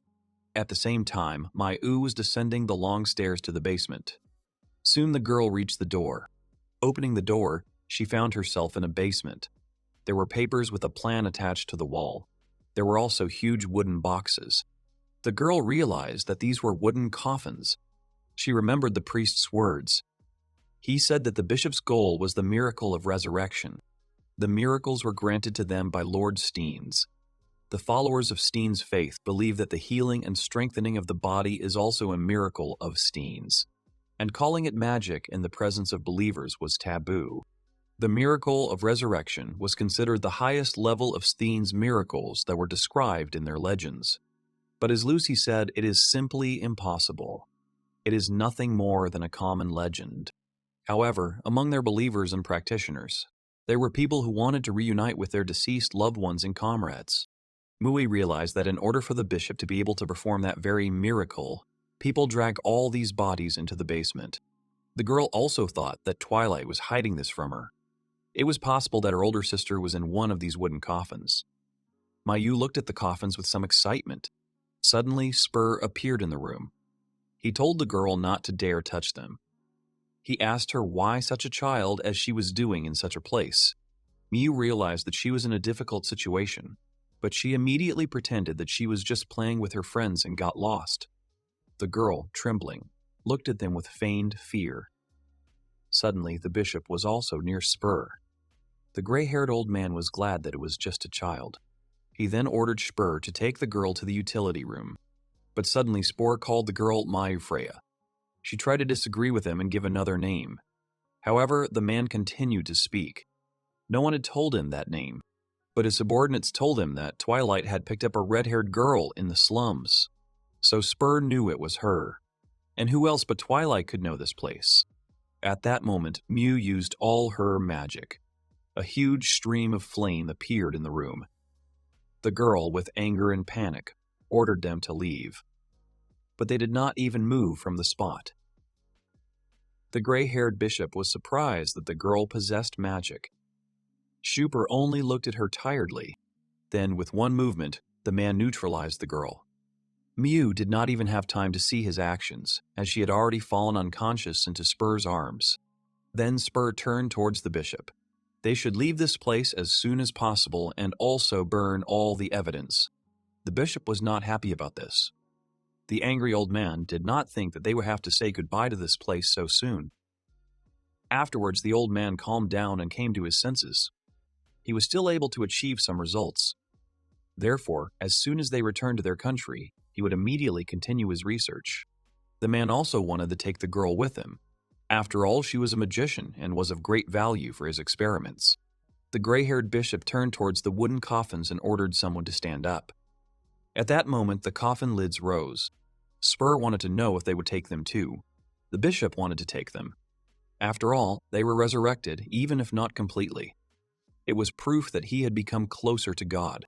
The bishop said that this was only the beginning of miracles, the cornerstone of all things. Opposite the old man stood the bodies of people silently. At the same time, Beryl was busy fighting against 3 opponents. The man was not yet tired of such pressure, he was completely focused on the battle. Suddenly, Rubarai called out to Uro. The girl immediately began to read her prayer to God, asking him to grant them his divine protection. At that very moment, an aura surrounded the trio.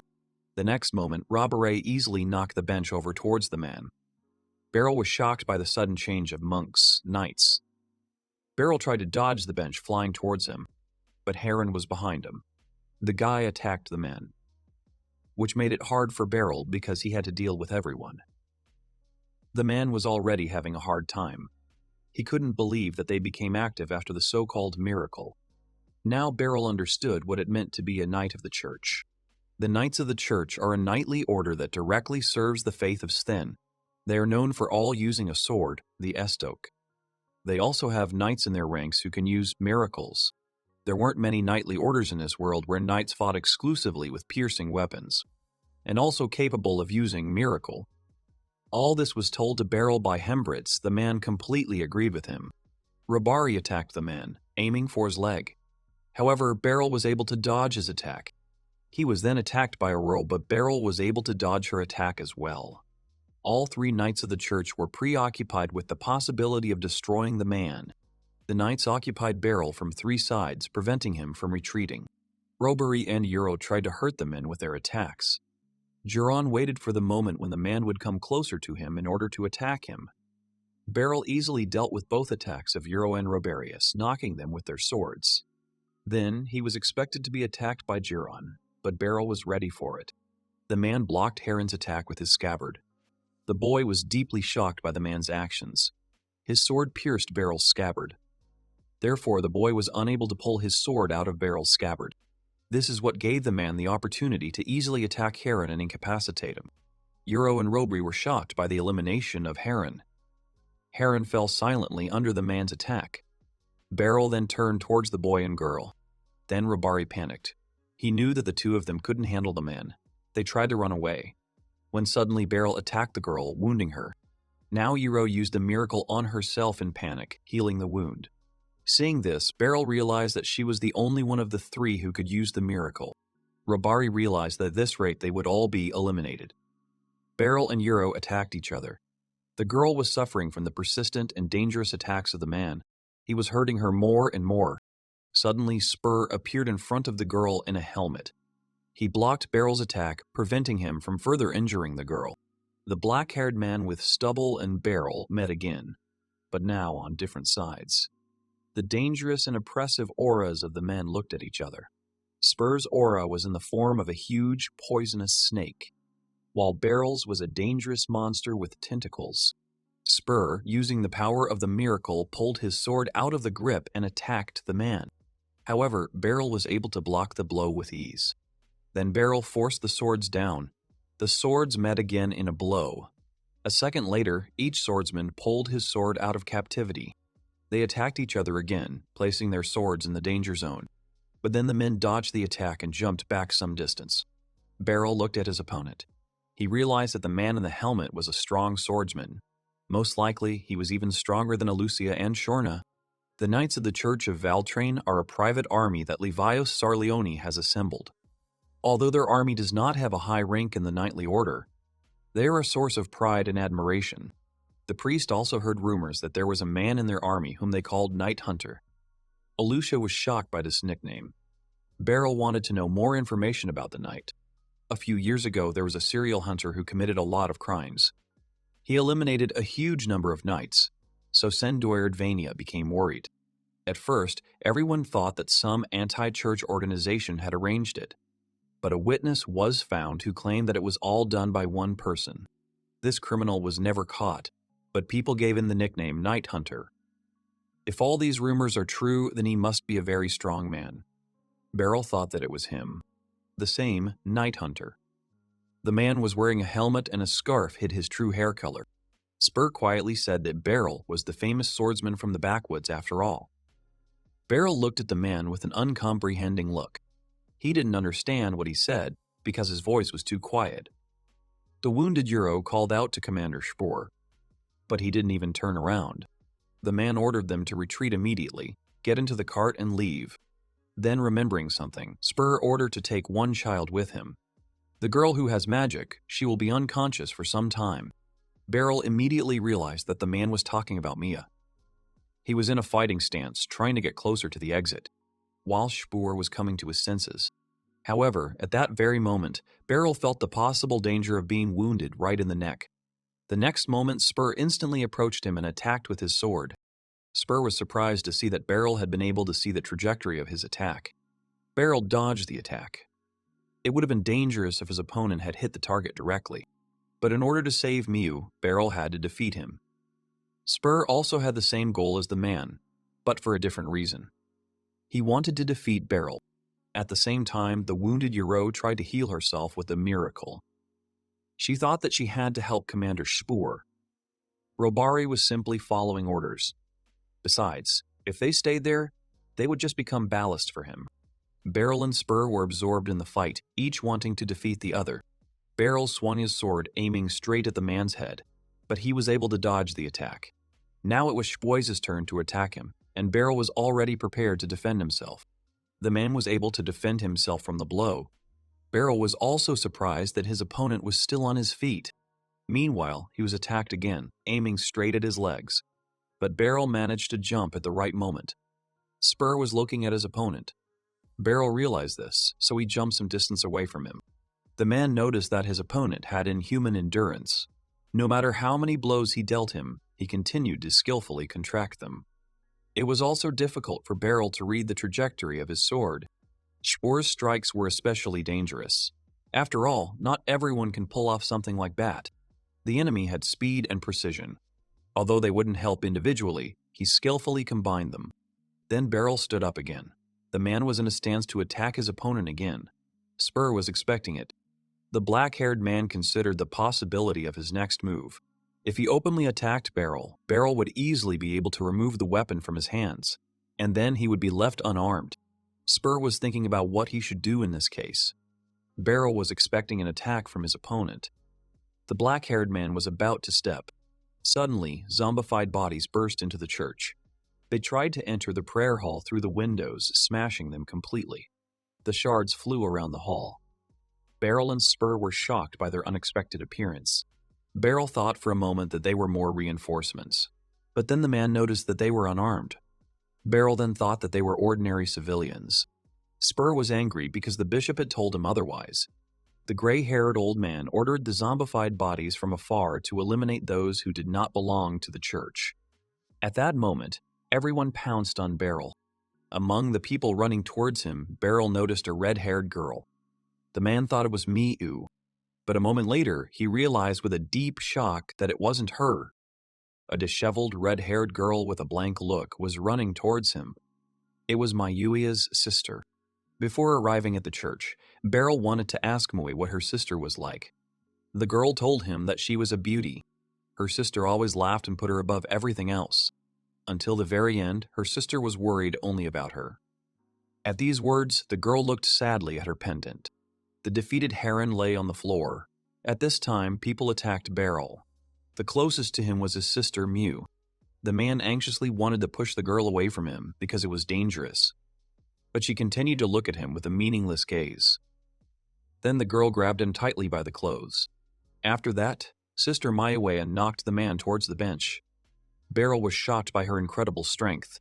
He could only cry out in pain from the collision with the bench. Suddenly, Beryl felt something. It was another man from the crowd trying to attack him. However, Beryl was able to dodge the blow, and with one movement of his hands, the man destroyed the bench in half. Beryl was shocked by their power. He realized that it was a miracle. The blonde man's body was illuminated by the aura of a miracle. Beryl also noticed that Sister Miuia's body was cold.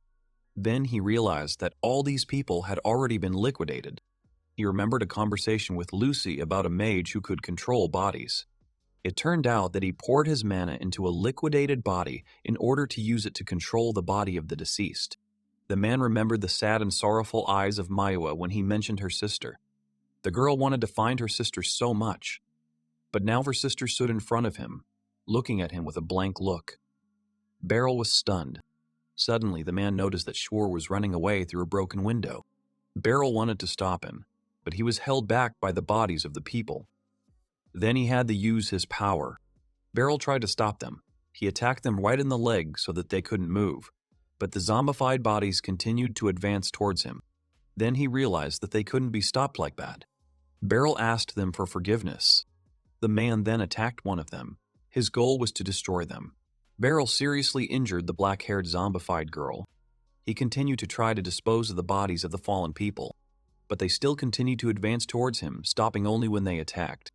Beryl had to attack them relentlessly. The man, looking at their wounds, understood that everything was wrong. Because they kept trying to get closer to him, Beryl had to experiment and hit different places to disable them. After time and numerous attacks, the man finally attacked right into the heart of the zombified body, and that's when the cold body fell to the floor. It was incapacitated. The man realized that it was the heart that was the trigger for their elimination. He waited for the others to approach. While eliminating them, the man noticed the reason for their actual destruction. Someone was wounded in the throat, someone was sick, and someone was hit in the head. Beryl neutralized each one. He tried to stop the flow of terrifying thoughts.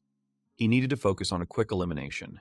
And finally, only Sister Manhua remained, advancing on the man. Beryl stabbed the girl right in the heart, rendering her harmless forever. Looking at her face, the man realized the reason for her real liquidation. He closed his eyes in horror. Sister Manhua was eliminated during her terrible work.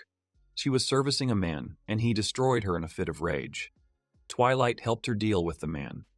In her last moment, she gave him her pendant. Mew's sister only cared about her younger sister until the very end. That's why she asked Twilight to give Mayu's pendant. In honor of the sad elimination of the girl, Beryl covered her with his cloak to calm her down.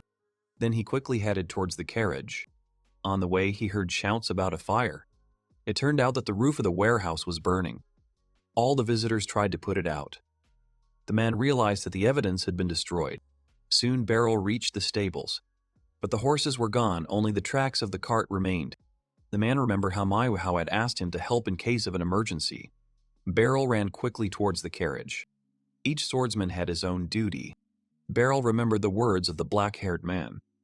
He had been locked in a cage before, but now he was free. Beryl could fulfill his duty, which would come someday. The man, overcoming himself, ran diligently after the carriage to save the captured Mayu. After all, he had promised to help her. The man's words sounded in his head. Now he understood what he had to do. In the past, during the rain, Beryl stood alone among the bodies of boars. His father tried to stop him, and next to the man, other villagers looked at the fallen boars in shock. The boy's father told him not to waste his remaining strength. He tried to stop his son. The man told him that he was already strong enough to even surpass him. However, young Beryl did not believe him. He looked at his father with his deep, terrifying, empty gaze. Beryl had a cramp from running for so long. The man fell to the ground. He started coughing because of the pain in his lungs, but a voice stopped him. It told him to get up from the ground. It was Beryl's inner voice. It said in a firm voice that Beryl had failed to protect anyone again, so he was useless. The man rose heavily from the ground. He didn't dare stop and walked forward with his heavy steps.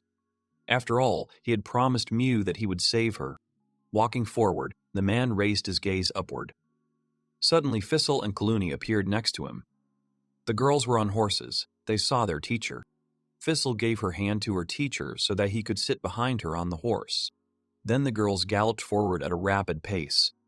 Beryl was surprised by their unexpected appearance. He wanted to know the reason for this. A while ago, Alucia was worried about the situation, so she asked them to go to the Church of Svenna. Fissel only had to ask the head for her consent, but she thought that she would not refuse. All the girls were in the stable. Kaluni couldn't believe that the teacher had decided to enter the church alone. Such a thought had never even occurred to her. Alucia, however, thought differently. because she knew that Beryl would stop at nothing if he did something for someone. That was just the kind of person he was. At these words, Alucia simply smiled. Beryl was thoughtful after the explanation. Thistle was sure that when they returned home, Commander Lucy would be told that he had tried well. For Beryl, it would be a great honor. Then Kaluni pulled out a bundle wrapped in cloth from nowhere. The girl handed it to the man. Opening it, Beryl looked at the contents in surprise. It was his own sword. The girl had received the weapon from Shurna. His student and apprentice knew that with his weapon he would become even stronger. They were only sorry that they would not see his first swing. Beryl finally got his hands on the sword. Opening the bundle and removing the cloth wrapped around it, the sword of Zeno Greybull appeared before the man. A tired Balder with huge bags under his eyes handed the sword to the girl. He had made the sword, but he only had a few details to finish. First, the teacher had to test it. So Balder handed the weapon over to Kuluni to give to their teacher. After he took the sword by the hilt, the girls felt a stunning pressure from Beryl. They were stunned by this. Beryl thanked for the sword. He received the sword he had long awaited. At the same time, somewhere in the distance, a carriage with horses was calmly setting off. Robari was outside the carriage and played the role of a coachman. The guy was sad because now he wouldn't be able to eat delicious food from Voltrine. In the carriage, the nun, Knight Uro, and the bishop were sitting quietly. Only Miyu was unconscious. Suddenly, someone was rapidly approaching the carriage. Rabarehi heard a noise that someone was on the carriage. The guy, frightened for a minute, turned back. It was Spur. The man took off his helmet. He ordered Robarius to go on. Their journey continued. Then Spare entered the carriage. The bishop praised him for his good work. Spur wanted to know about the recent incident. The black-haired man did not understand why the bishop sent zombified bodies during the battle. The bishop realized that they were the ones who had detained Spur, although this was expected because they were quite difficult opponents. The man did not understand why the bishop had sent them, for he had said that they were an important foundation for the study. And this was true, but the bishop did not care. After all, they were already so close to completing the miracle of resurrection. If everything worked out, they would be able to save many people. And to achieve this, sacrifices had to be made. The bishop reminded the man not to forget about this. If successful, his wish would also be fulfilled. At that moment, Spur grabbed the bishop by the neck in a furious manner. The man looked at his subordinate in shock. But Spur did not loosen his grip, only tightened his grip. The bishop thought that Spur had been held back by the zombified bodies. But that was not the case. The man informed the old man in a dark voice that his opponent was hesitating to strike them. Spur looked at the bishop with a dark gaze. It seemed that for the gray-haired old man, the dead people were just weapons. Therefore, the man suggested that he liquidate himself and then resurrect. However, Uro stopped him from taking further action. After all, if he destroys the bishop, they will no longer be able to study the miracle. Then they will not be able to restore the Church of Steen nor resurrect Rafi. And only then did Spur loosen his grip and free the bishop. Afterwards, the man told everyone that the swordsman now knew how to destroy the bodies, and all the defeated bodies remained in the church. The bishop tried to catch his breath. He then told him not to worry. If the bodies couldn't move anymore, then there was no trace of the miracle. The magic divisions were unlikely to investigate anytime soon. So the swordsman simply destroyed the bodies. If they could reach the kingdom of Svendoyardvania, they would no longer be able to pursue them. But Spur had a different opinion. He knew that the swordsman would go to the end. Beryl will break into the kingdom of Svendoyardvania no matter what and save Mia. No matter how many people stand in his way, the man will destroy them all. It's like they took the dragon's child. The gray-haired bishop looked at Spura with a dumbfounded look. He didn't believe his words because the swordsman was not capable of such a thing. But Spura didn't care what he thought. Beryl would definitely do it. Right now, the wisest decision for them would be to hide somewhere for a while. The bishop still didn't believe him. He thought Spur was talking nonsense. The black-haired man remembered his meeting with Beryl in the tavern.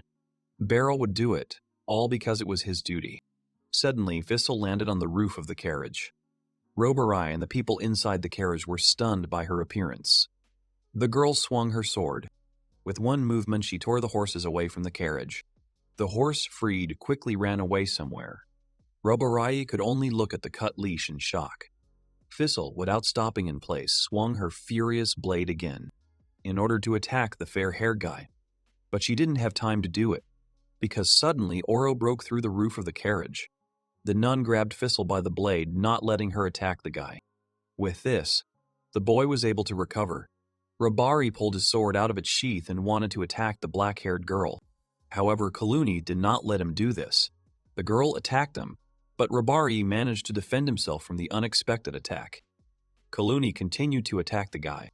With one movement, she pushed him away from the driver's seat straight to the side. The fair-haired boy and the girl flew down. Robari could only fall in surprise.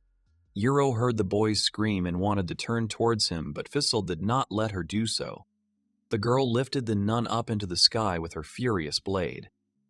Uro was shocked by her maneuver. Spur put his helmet and scarf back on. He saw all the actions of the attackers and realized that everyone was separated. All this was done to prevent the miracle from being united. The bishop was terrified and did not understand what was happening and where the horses had gone. Spur remembered the swordsman. At that very moment, the black-haired man felt Beryl's appearance. He turned towards the man and ordered the gray-haired old man to run away. After all, Spur would not be able to protect him from Beryl. Beryl looked at his opponent with a calm, gloomy look.